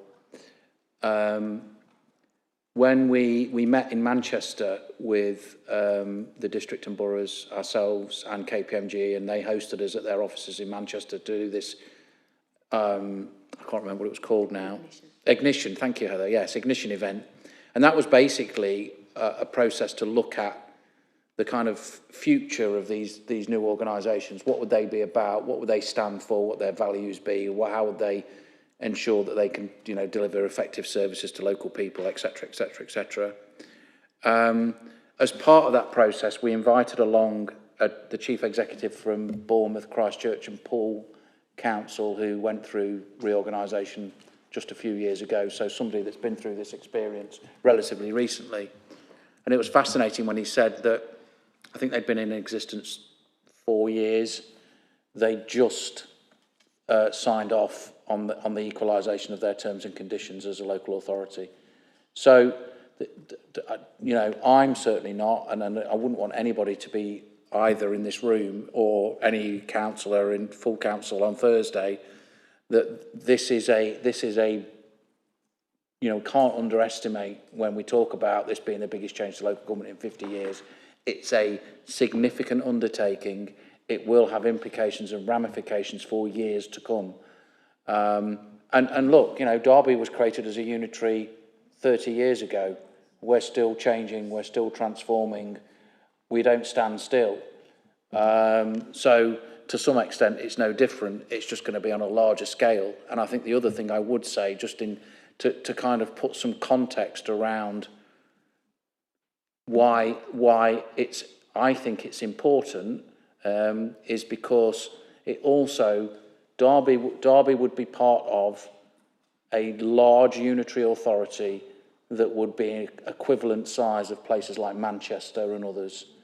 So it puts us in a place where we are, you know, can kind of punch out. Derby punches above its weight at the moment. We all know that, and we're all incredibly proud of it as a city. And the city would remain. But we aren't in the A-League of local authorities, and I'm not suggesting for a minute that this necessarily gets us in the A-League for local authorities, but we would be of a size and our strength and our ability to talk about place on a much bigger footprint, I think, is a really important consideration. So those who planned on retiring in 2027, well, the message is you've got another year and you're going to be very busy, and it's going to be a very important job to do. And of course, if you're also elected into the new unitary authority, then you're going to be the busiest you've ever been, because establishing, as Paul has alluded to, supporting both your communities and establishing what's going to be a new, very significantly sized council is going to be a challenge. So a councillor's role is going to be a very important one. We need the very best of us to do that, which also keys into the recommendation, which is going to be forthcoming from me, hopefully to help that process. Councillor Kerr. I was here in 1997 when, 1996, yes, a long time ago, on that transition year, and I was somebody who brought skills from the county into the unitary. And it's going to be really interesting how many councillors in 2027 will bring which skills into a shadow authority. And it's not just Derbyshire this is for. I can't remember how many authorities, new unitaries, are being proposed. I think it's quite rash, as I've sort of alluded to earlier, to be doing so many all at once. But I think it's to give those authorities the very best chance to be effective. We need to give the electorate the very best chance to elect the best people.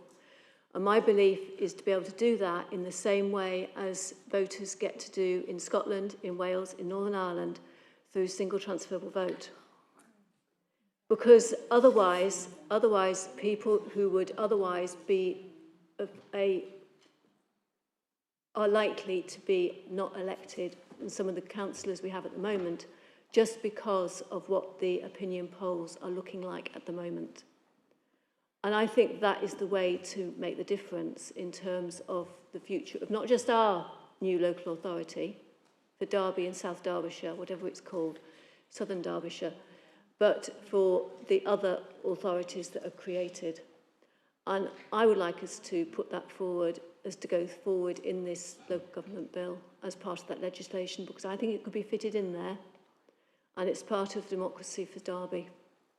Okay, we'll leave that at the end, and if you want to put forward a recommendation, we can do that and consider it. So, are there any other comments, questions, or we can move Councillor Wright?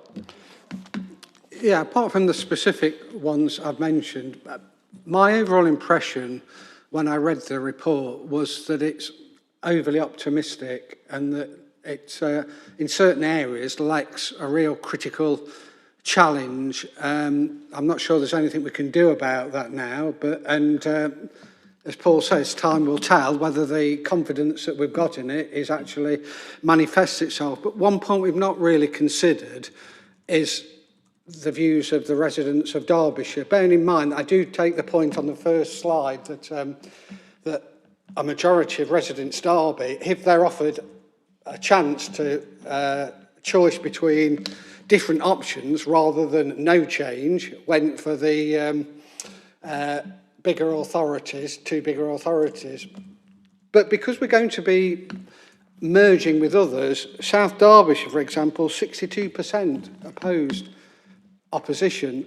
We're in opposition of the reorganisation, and I think the voice of residents need to be heard in this debate. You know, I take, you know, we've heard a lot of challenges on the detailed element of it, but and I do take Chief Exec's point that we've consulted, but by no means do we have to listen to what the public want.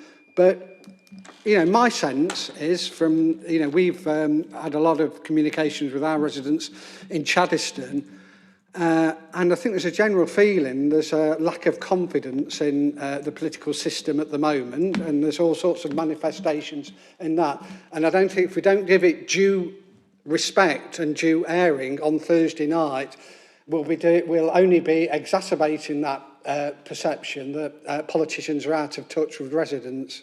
It's an absolute fair point. It goes back to the original sort of opening gambit that I had here, that we have a very specific job to do tonight in scrutiny. And don't get me wrong, Councillor Wright, you know I've spoken to you about LGR, I've spoken to lots of other people about LGR, and my opinions are very specific about what is wrong with it, what potentially is right with it, and all the other things. But in my role as executive chair, it's not my job to pontificate about those, what's the positives or the negatives, or even my personal opinion. You know, we will have that ability at full council to be a bit more liberal or have a much wider debate about this and its merits or otherwise.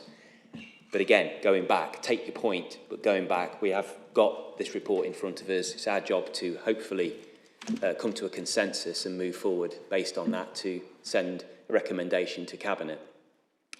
So yeah, people who are watching this are thinking, well, you know, why aren't they raising this point, or why aren't they suggesting this point? Well, it's because we're in this very specific job here to scrutinise what we've got in these agenda documents and the reports. But I absolutely take your point, and I think full council is probably where that will expand in terms of debate. Councillor Kerr, just very quickly, because we do need to move on to Heather to give us the overview of the transition arrangements, etc. Okay, Heather, are you okay to move on? We've got Heather then to provide an overview of transition arrangements, and also Sam Dennis and Andy Smith. I don't know what order that's going to be in. Yeah, Chair, if Sam and I could cover our respective areas first of all. I've got a slide on people services and Sam's got a slide on place-based services, so I suggest that we each cover our slide and then we'll take any questions or comments at the end. And the first thing to say really is just to really reinforce what Paul has said and really what came out of the previous conversation. What you've got in the document in relation to people services, and actually all the services that are summarised in there, is a high-level summary of a range of issues that we are going to need to work through in a careful and sensible way. And I think that the point that's been made about almost developing a business case, even though it may not feel like it at the moment, that almost becomes the easy bit. I think the implementation is going to be significant, and I think we just need to keep reinforcing that in terms of what comes next over the coming weeks and months, because there's a number of things that we're going to need to work through. If I just cover the points that are on my slide, it'll come as no surprise that our priority through this transition has to be to maintain continuity of care and stability for residents who rely on a range of critical services that sit within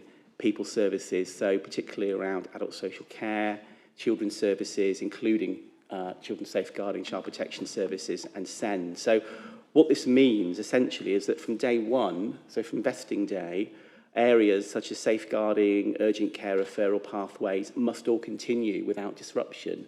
So from the point of view of being a social worker that's currently in Derby City, or a social worker that might be a patch-based social worker in South Derbyshire, you will have the same caseload on the 31st of March 2028 as you will have on the 1st of April 2028. So we need to make sure there's absolute continuity there.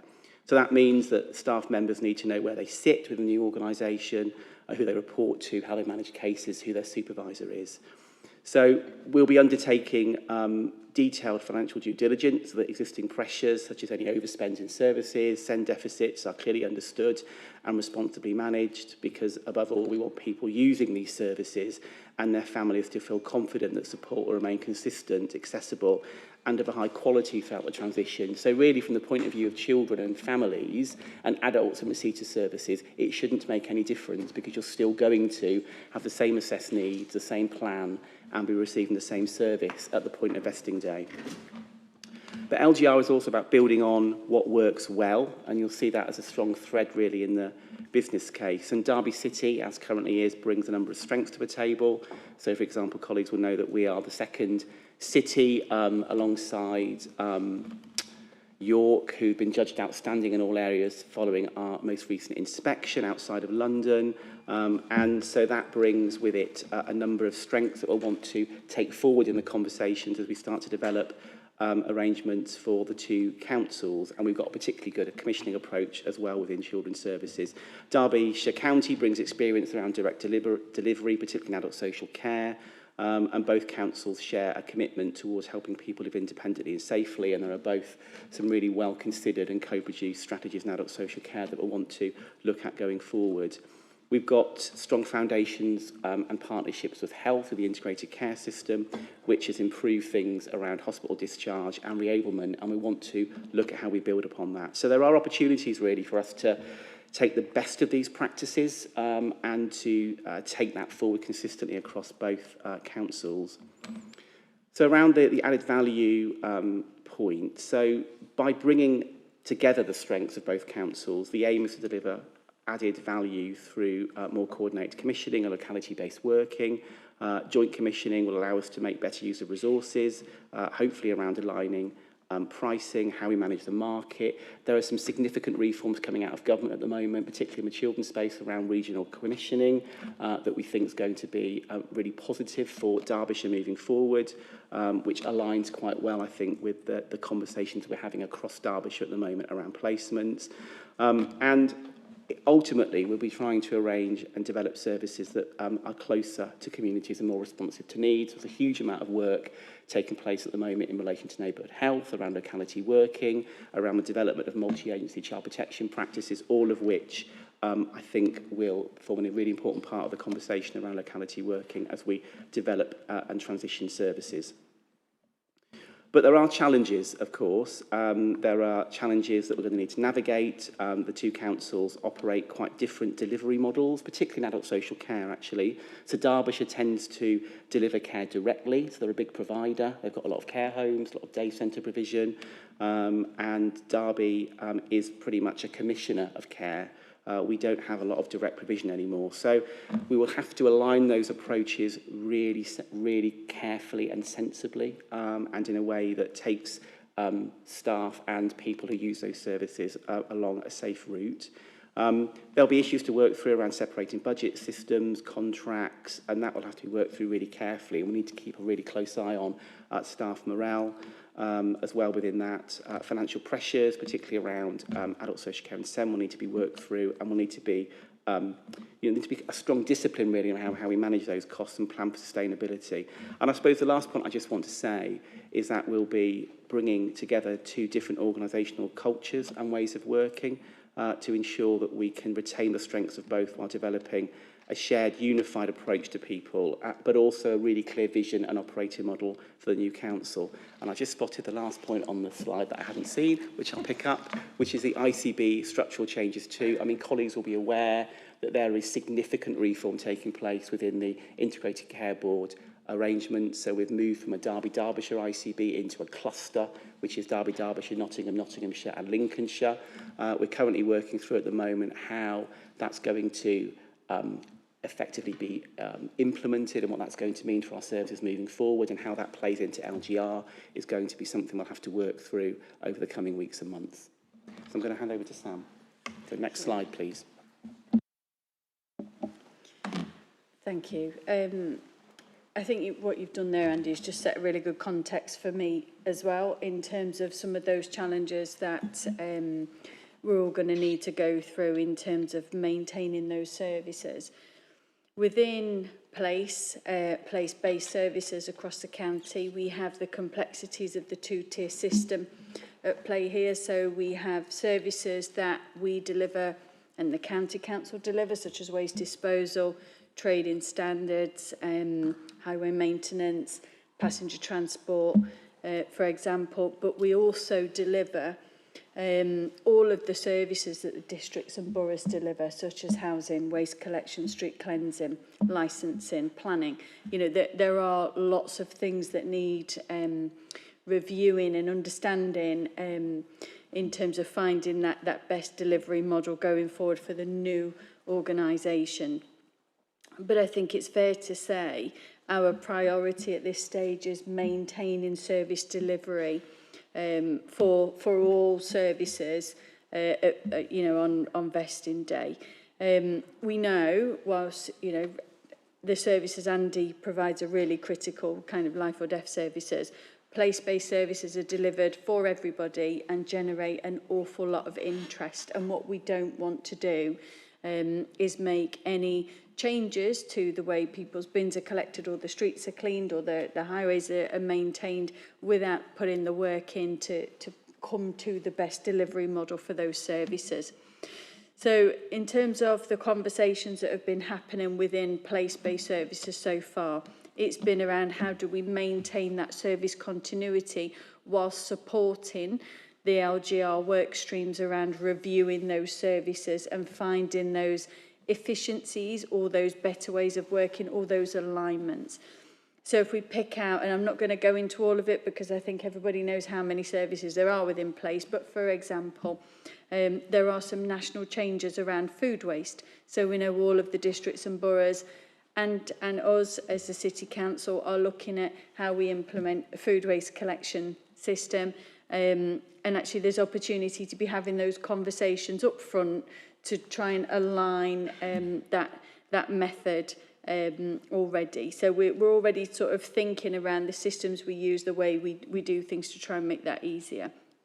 So that's going to be our main priority is continuing those services that we are legally obliged to provide, like waste collection, street cleansing, etc.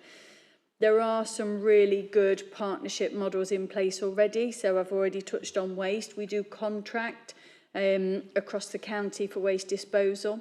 And those contracts are already in place and able to be flexible in terms of splitting out for the two organisations in the future.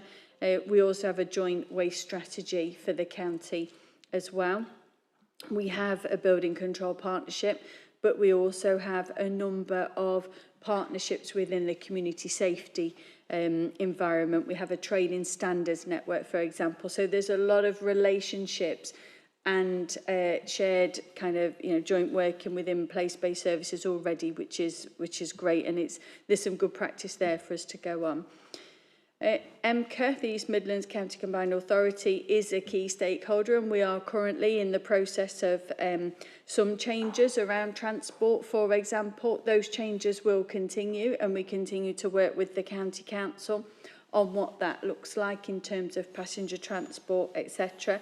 We will continue to work with MCA on the transition around that new authority.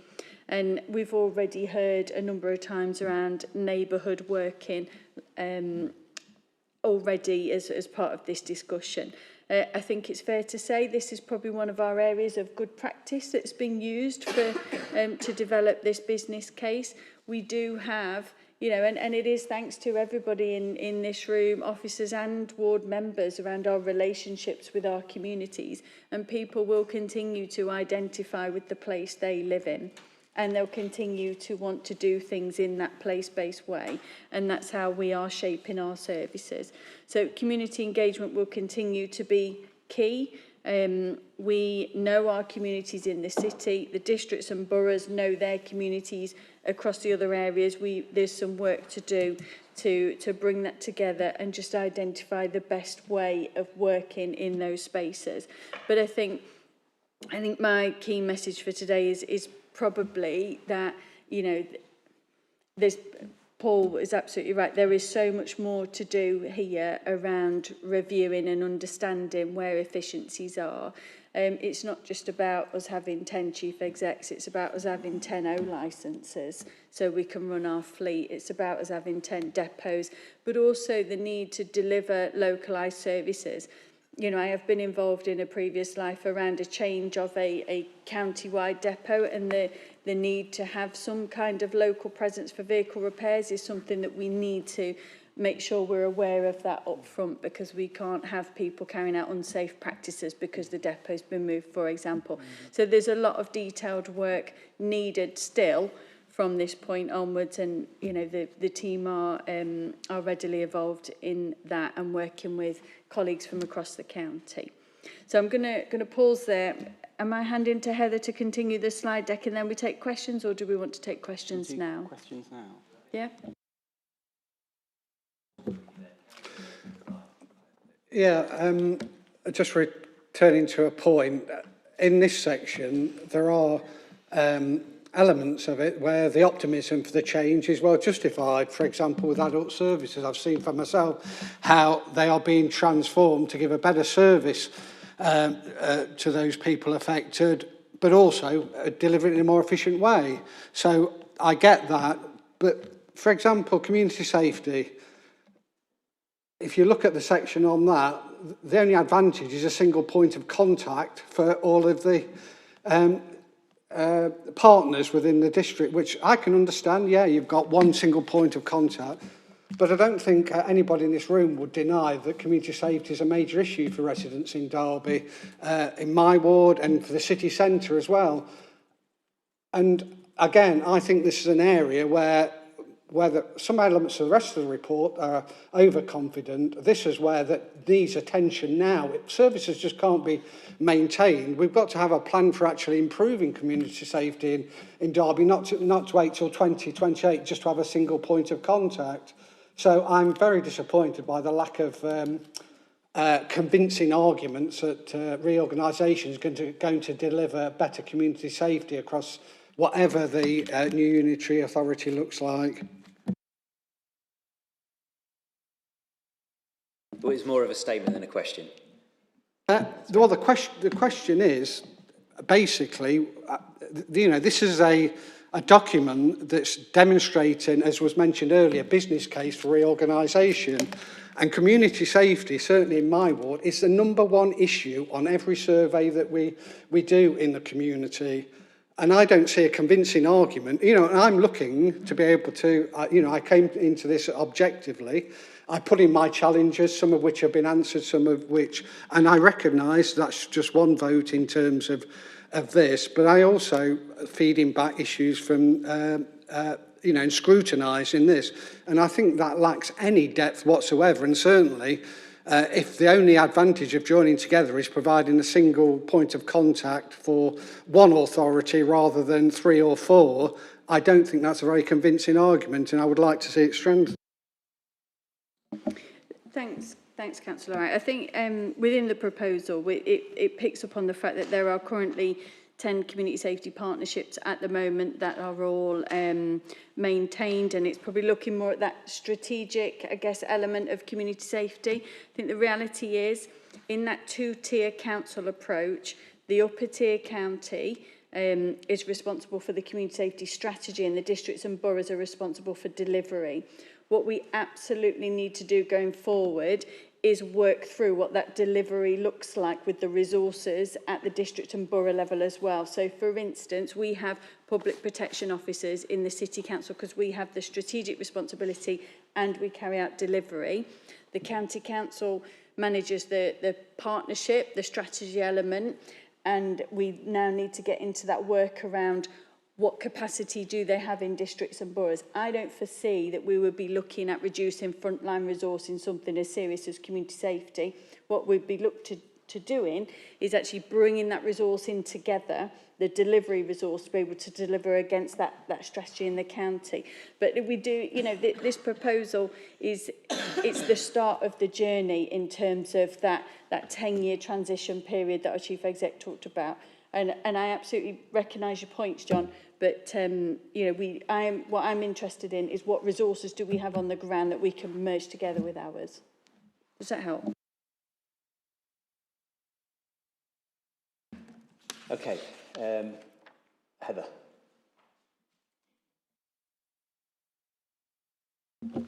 Thanks very much. Our final slide, or nearly final slide, you'd be glad to hear. Hopefully, I guess over the course of the evening, we have given you some insight into what is an incredibly large and complex document. I think we do appreciate that.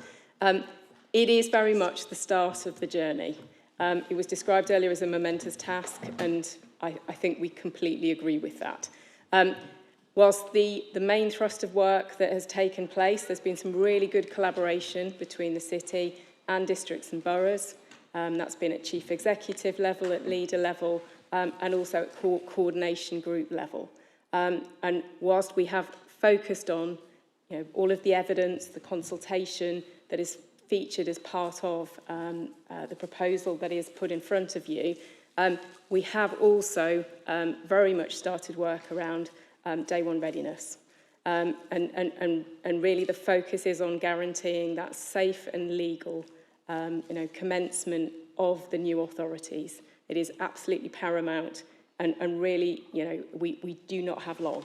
If the authorities are going to go live from the 1st of April 2028, that is not long to get cracking with this. And so there is a sense of urgency in terms of the work that we're doing. It's an obvious thing to say, and it's been said already, but Derby City, we are a key player. We are the only council in Derbyshire that delivers all of the services. So as part of that, we need to be, at the forefront of, I think, the implementation and the transition work that is going to be undertaken. We are looking at, this is quite radical transformation, given the scale of local government reorganisation and the sheer volume of services that it encompasses. And we need to be, using every tool that we have, whether that be technology, the skills that we have as colleagues, as councillors, in terms of informing this process, programme governance, really to drive the delivery, and also making sure that there is full accountability as we progress through the process. The engagement, that wider engagement with councillors, service users, communities, partners, trade unions, that is going to be essential as we go forward. There is an equality impact assessment that has been attached alongside the papers that will be going to full council. And again, that is the start of the journey. But we need to very much take account of the views and the potential impacts of local government reorganisation. We are certainly using learning from elsewhere, and I think that's been evidenced well this evening. We are not the first to go through this, so we can build on that. And complex issues such as service disaggregation, we can look at different methodologies that have been deployed. Certainly, where we do need to focus is around realising the benefits that I know have been referred to as part of the proposal, and also managing and mitigating the risks. This won't always go smoothly, and actually that contingency planning is really, really key. Okay, so just the very last slide is just the timetable. All of the councils across Derbyshire are currently discussing the proposals this week. Now clearly, if we're going to make a submission, it would need to be by the 28th of November. After that, the government will then consult. So that is actually another opportunity for residents, partners, communities to have their say on local government reorganisation. So no option will be implemented without that statutory consultation. We're expecting a decision from government next summer, next July. Obviously, it will go through the legislative stages, and then the new shadow authority elections will take place in May, as has been described earlier, with that potential go live by April 28. So I think we're going into this process with our eyes open. It is daunting, but ultimately this does reflect a huge opportunity. Happy to take any questions on that. Thank you. Okay, so it's been a long night, but it's obviously a very critical and important junction for the city. Do we have any sort of questions or anything that's been presented that you want to raise now? Any questions, comments? Councillor Kerr, if you can be brief as well. Yeah, I'll be brief. I want to endorse Councillor John Wright's comment about the tone of the document. I think it's too late to do that now, but it is, for me, it is optimistic given the number of variables that we are going to be navigating over an extended period of time. And I would have liked it to have been less enthusiastic. There are definite gains in some ways for this, but I think there also could be some significant losses. And I don't think that is reflected in the paper. The other thing I wanted to mention is actually just a word of warning. I've spoken to a couple of colleagues from outside the city recently, and there is I know they do exist, and there is definitely a feeling, which other colleagues here may have had, that people were very disappointed in Derby's reaction in the spring, and we were not seen in a good light as a result of us not being able to come to a conclusion. And I just wanted to mention that because some of these are going to be people that some of us will probably be needing to work with come 2027. And it's quite nice to get off on the right foot when you're starting to work with new colleagues. Okay, well, right, okay, so moving forward then. If this is a good opportunity for me to put forward a recommendation, now I do apologise that I haven't been able to discuss this with you. It's been inferred many times tonight that the speed of this is just, it just doesn't allow wider debate in some cases. So if I could put forward an amendment which is based on the fact that the government's asked us to decide how many councillors we need and then sort out ward boundaries later. You know, they've made we've got a rough ward map using current city and county boundaries with small fixes. But the ward set up in the proposal, if it is B1, and this is based on the assumption that B1 would be the endorsement, if you like, to Cabinet, that a full review would happen in the first term to actually address some of those ratios. So I think, me personally, and this would be framed in the amendment, that 79 councillors is too few. I think setting up the new council, as I said before, it's going to be a huge workload, and we're going to obviously be looking after our communities at the same time as setting up a new council, or those who are elected, I must say, not necessarily myself.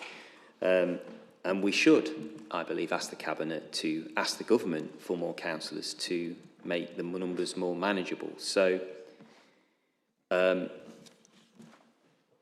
what I'm asking you to do, and obviously we can discuss this, is the submission of option B1 contained in the proposal for local government reorganisation, subject to the Council Cabinets, incorporating the following amendment, which is that the proposed council size is increased to 94 councillors on the expectation that when a detailed warding pattern is developed for inclusion in the structural changes order, that 3 councillor wards are considered for the 15 existing wards with the largest projected electorates as detailed in the table below.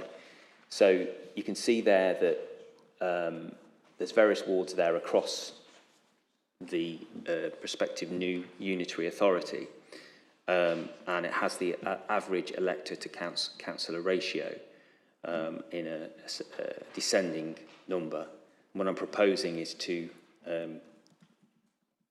propose that 15 of those first 15 should be 3-member wards. And the rationale behind that is because you can see the numbers on the right-hand side. And I think it's only fair that the residents and communities should have that extra representation until such time that we can look at the ward boundaries. Councillor Kerr. The figure that we've not got here is, at least I don't think so, reading your table, is what the figure will be once we've gone to 3 councillors. So is the average elected councillor ratio, is that with a 3-member ward in your final column? Or is that what it currently is? Alex will be able to cover that one, I think. Thank you, Chair. So just to be clear, and I think Craig is just displaying the data in the final slide of the slide deck, which will make it a bit more large for people to see in the room. But what the table on the second page of the form of amendment is showing is that for every councillor that you add to proposal B1, which the baseline is 79 councillors, the average elector to councillor ratio across the whole of the Southern Unitary Authority reduces accordingly. So if you were to add 1 councillor and it becomes an 80 councillor authority, the average elector to councillor ratio is 5,315. And based on the rationale that's contained within Councillor Holmes's proposal, we would suggest that that additional councillor was allocated to the ward with the greatest electorate. And based on the forecasting data, we expect that to be Melbourne and Woodville, which is a ward in South Derbyshire now. If you then move to a second councillor, that becomes Micklova and so on and so forth. Does that answer your question, Councillor Kerr? No. Okay. Because I assumed that the electorate per councillor was related to the ward it was adjacent to and not to the whole of the authority. And my interest would be as to know how disproportionate it will be between a ward that now has 3 members against the next biggest ward that only has 2 members. And if there is a step change where the differential between those two is a bigger gap, then that for me would be the right place to split rather than an arbitrary 15. And I don't know, have we got those figures available? Yes, we have got those figures available. If you just bear with this one moment, we can brilliant. Pull them up Thank for you.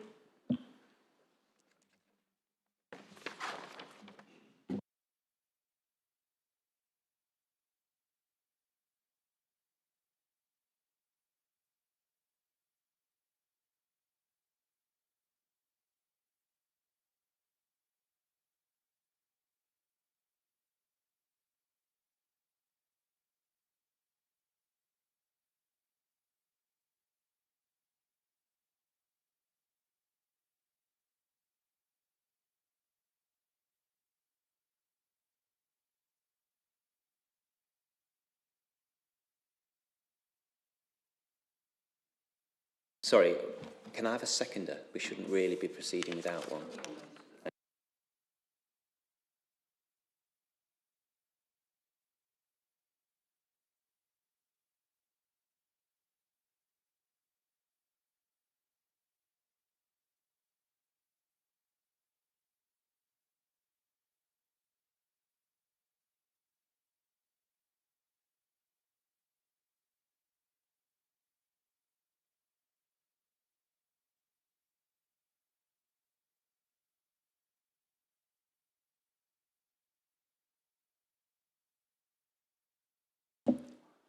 Chair, if I may, we've shown that data on the slide now. If I hand over to James to just talk you through what it's showing.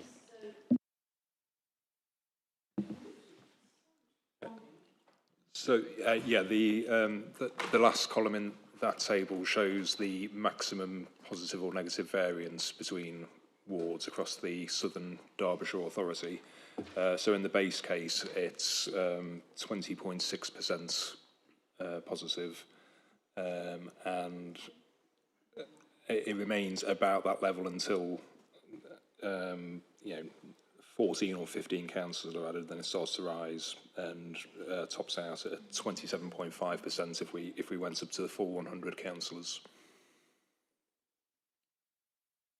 I think any of those variances would be accepted by the LGVCE as acceptable variances.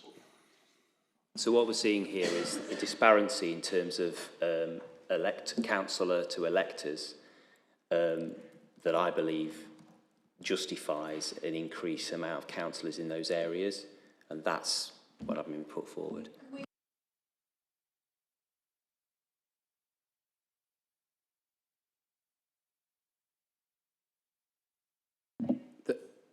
Just to be clear, Councillor Kerr, that's the maximum. That's not the variance for that ward. It's the maximum variance within that, within the authority.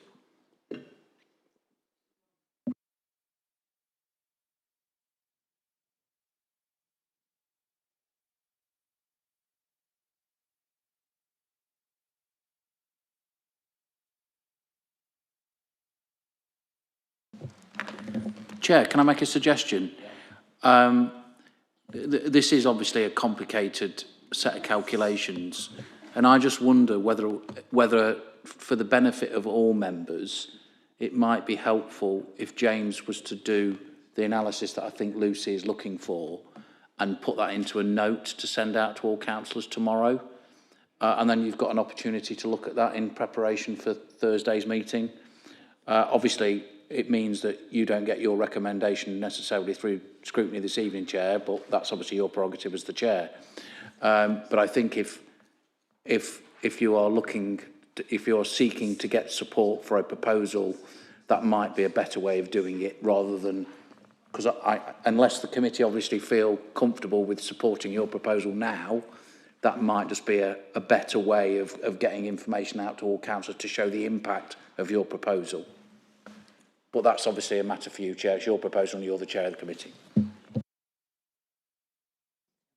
Councillor Wright.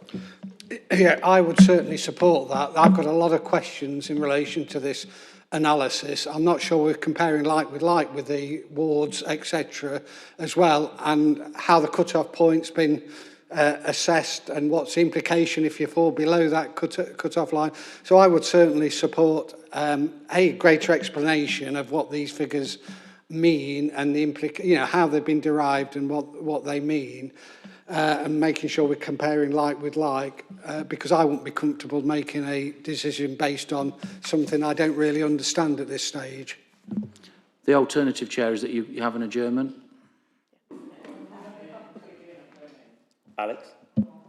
I was going to make that point, Chair. We could briefly adjourn. I'm happy to talk members here through the way that data has been composed.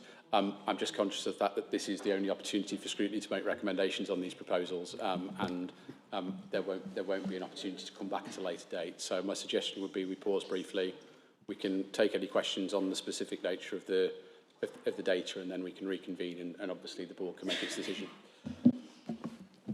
Yeah, it's a matter for you, obviously, Chair, but I wouldn't be for, I'm in one council in Chaddeston East, and I would want to liaise with Jerry before I came back, because this affects both of us, and it's a complicated proposal, so I would certainly support Chief Exec's proposal, but obviously defer.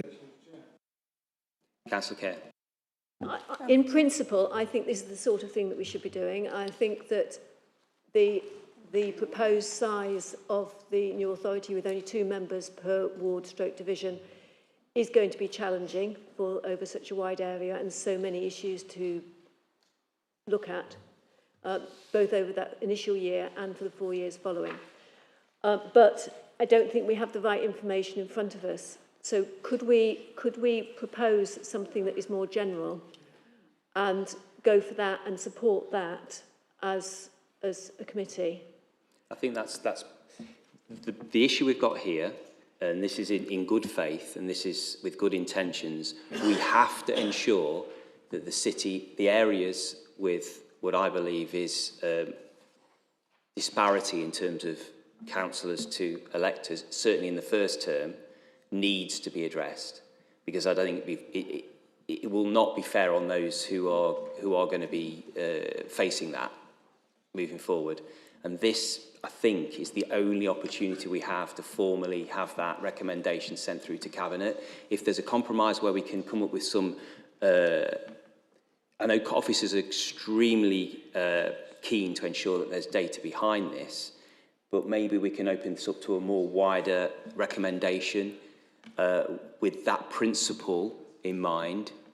I would certainly support that, because that's better than not recommending anything, because then this would potentially be lost and we're going to have certain areas of the city under severe pressure in terms of the councillor workload and a very unfair ratio in terms of how many electors they're looking after until we can actually properly look at the ward boundaries over the first term.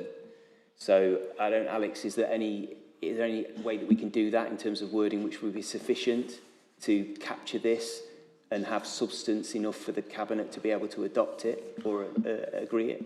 Chair, before we do, can I suggest that we actually do have an adjournment and have that information provided to all of us? Because I think there's a really serious point that we're trying to address here, which is, I know Mickleover, as an example, is massively over in terms of the number of residents. I think it's Spondon that's quite significantly under. There is a workload disparity here. I think, yes, an adjournment might prolong this meeting, but I think prolonging this meeting is worth it when this is the biggest change that any of the councils are going to undergo in a very long period of time. If there's a way to make the recommendation that we've got a bit more general, I think it'd be really good to get the advice on that as to whether we support it in this form or in another form. So I'd certainly be willing to propose that we adjourn for a few minutes to take that advice. Okay, I know it's been a long meeting, but I take that point. Councillor Bonser, I will need to take a vote on whether we agree to adjourn though. So. Councillor Bonso, did you want to? Yeah, I mean, I'm just wondering whether we could change the endorsement to to endorse the submission of option B1 contained in the proposal, subject to a review of the ratio of councillors to residents. Something as sort of straightforward as that. Can we just have a few minutes offline? Would we agreed we can have just an adjournment for a few minutes? All those in favour of that? Anyone against? Okay, we're going to just adjourn for a few minutes then to have that conversation, see if we can come to a consensus.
Thank you. Welcome back.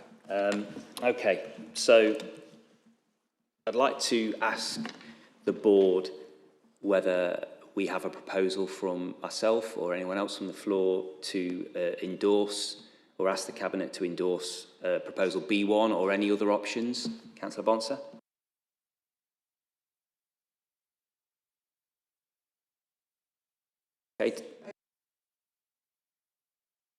Okay, do we have a seconder for that? Okay, a seconder. So I'm going to take that to the vote. Are we going to recommend to Cabinet that they should adopt B1 as the option for the Council? All those in favour? Councillor Wright, is that a hand up? Yes. Okay, those against? Okay, that's carried. Okay, so on that basis then, if we can consider the recommendation that's been put forward based on that B1 option, which is in the report of the Cabinet's preferred, or the Council's preferred option to take forward. So, I understand there may be an amendment to some of the wording. Councillor Bonser, would you like to put that forward in terms of paragraph 7? And if you can seek to propose that and have a seconder.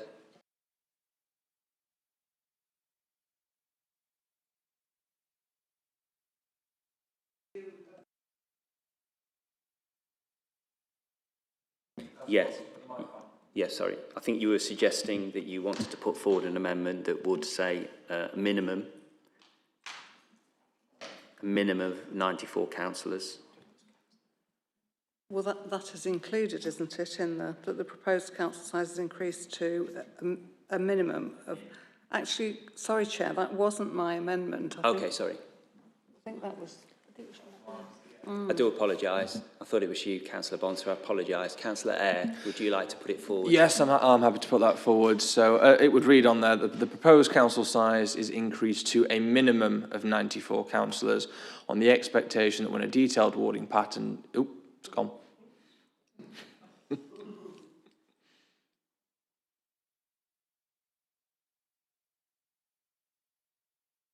That when a detailed warding pattern is developed for inclusion in the structural changes order, that 3 councillor wards are considered for, it would be the existing wards with the largest projected electorates in the table below, because we can't really specify a number, can we?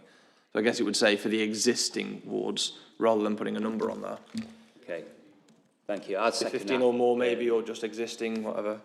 I'm happy to... Am I able to second that, considering it's my recommendation? Sorry, Councillor Bonser.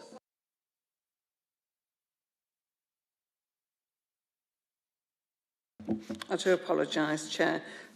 Will it be for the 15 existing wards, or will it be for the 15 wards when the rewarding has been done? It should be ward/divisions for the rewarding.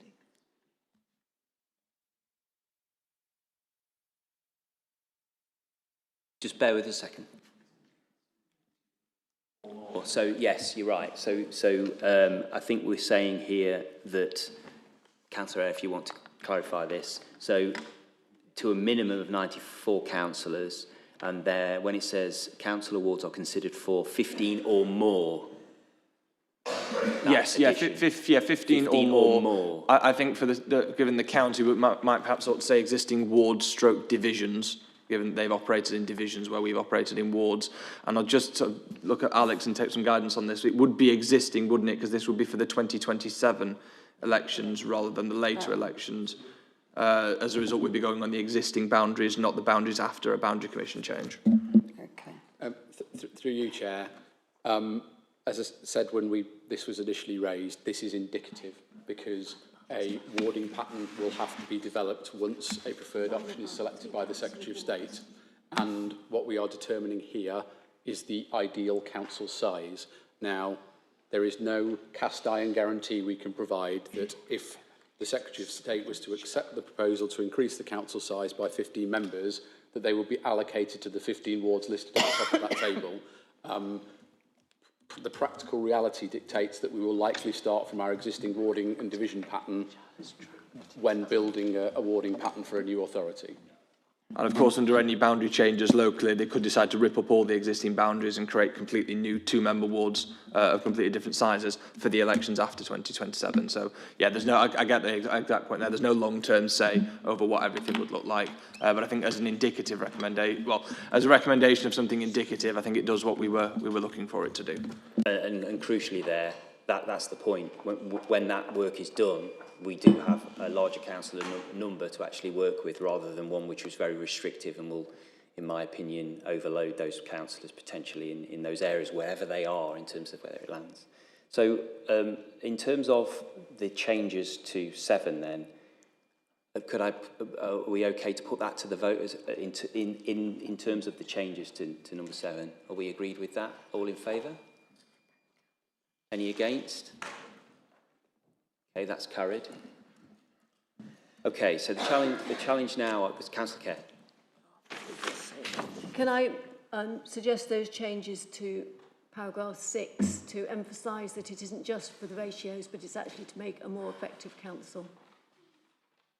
So that to say in 6, to say that the proposed council size to ensure more effective body of councillors for good governance and decision making for the new authority. I'll second that, Councillor Kerr. I think that's fine.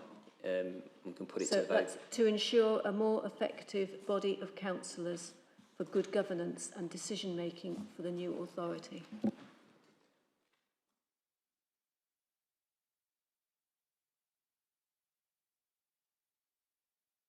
And then delete the other bit.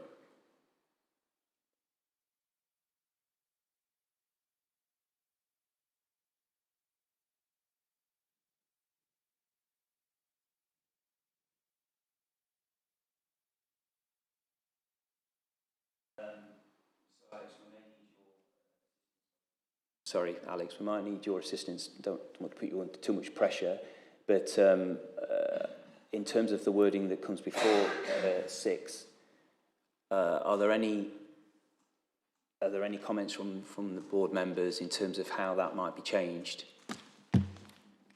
Removed, changed, altered? We've established that we're happy with 7. We've established that we're happy with 6. Content. Okay. Right. Can I just say I do apologise for the confusion. It is a complex issue, but fundamentally what we're trying to achieve here, and I'm glad we've got some consensus and some support, is that the governance of the new unitary authority has the very best chance of having the best representation at a local level with a decent amount of councillors. Not excessive, just I think what's fair. But this is going to be taken to Cabinet, and they will consider it and hopefully agree to submit it as part of their recommendations to government. And I think whether we agree or not in terms of the whole process, you know, is the best we can do as we have things before us right now. And I don't think there's a lot more we can do. So I do thank you for your efforts tonight. Is there anything else formally we need to do to ensure this amendment? Amended motion for final submission. So, I feel like the council, the mayor. So, can we have an agreement on the recommendation as amended, please? All those in favour? Any against? That's carried. Thank you very much. And that draws us to a close. If you have any questions on that, Alex is your man. Thank you very much. Thank you for your time.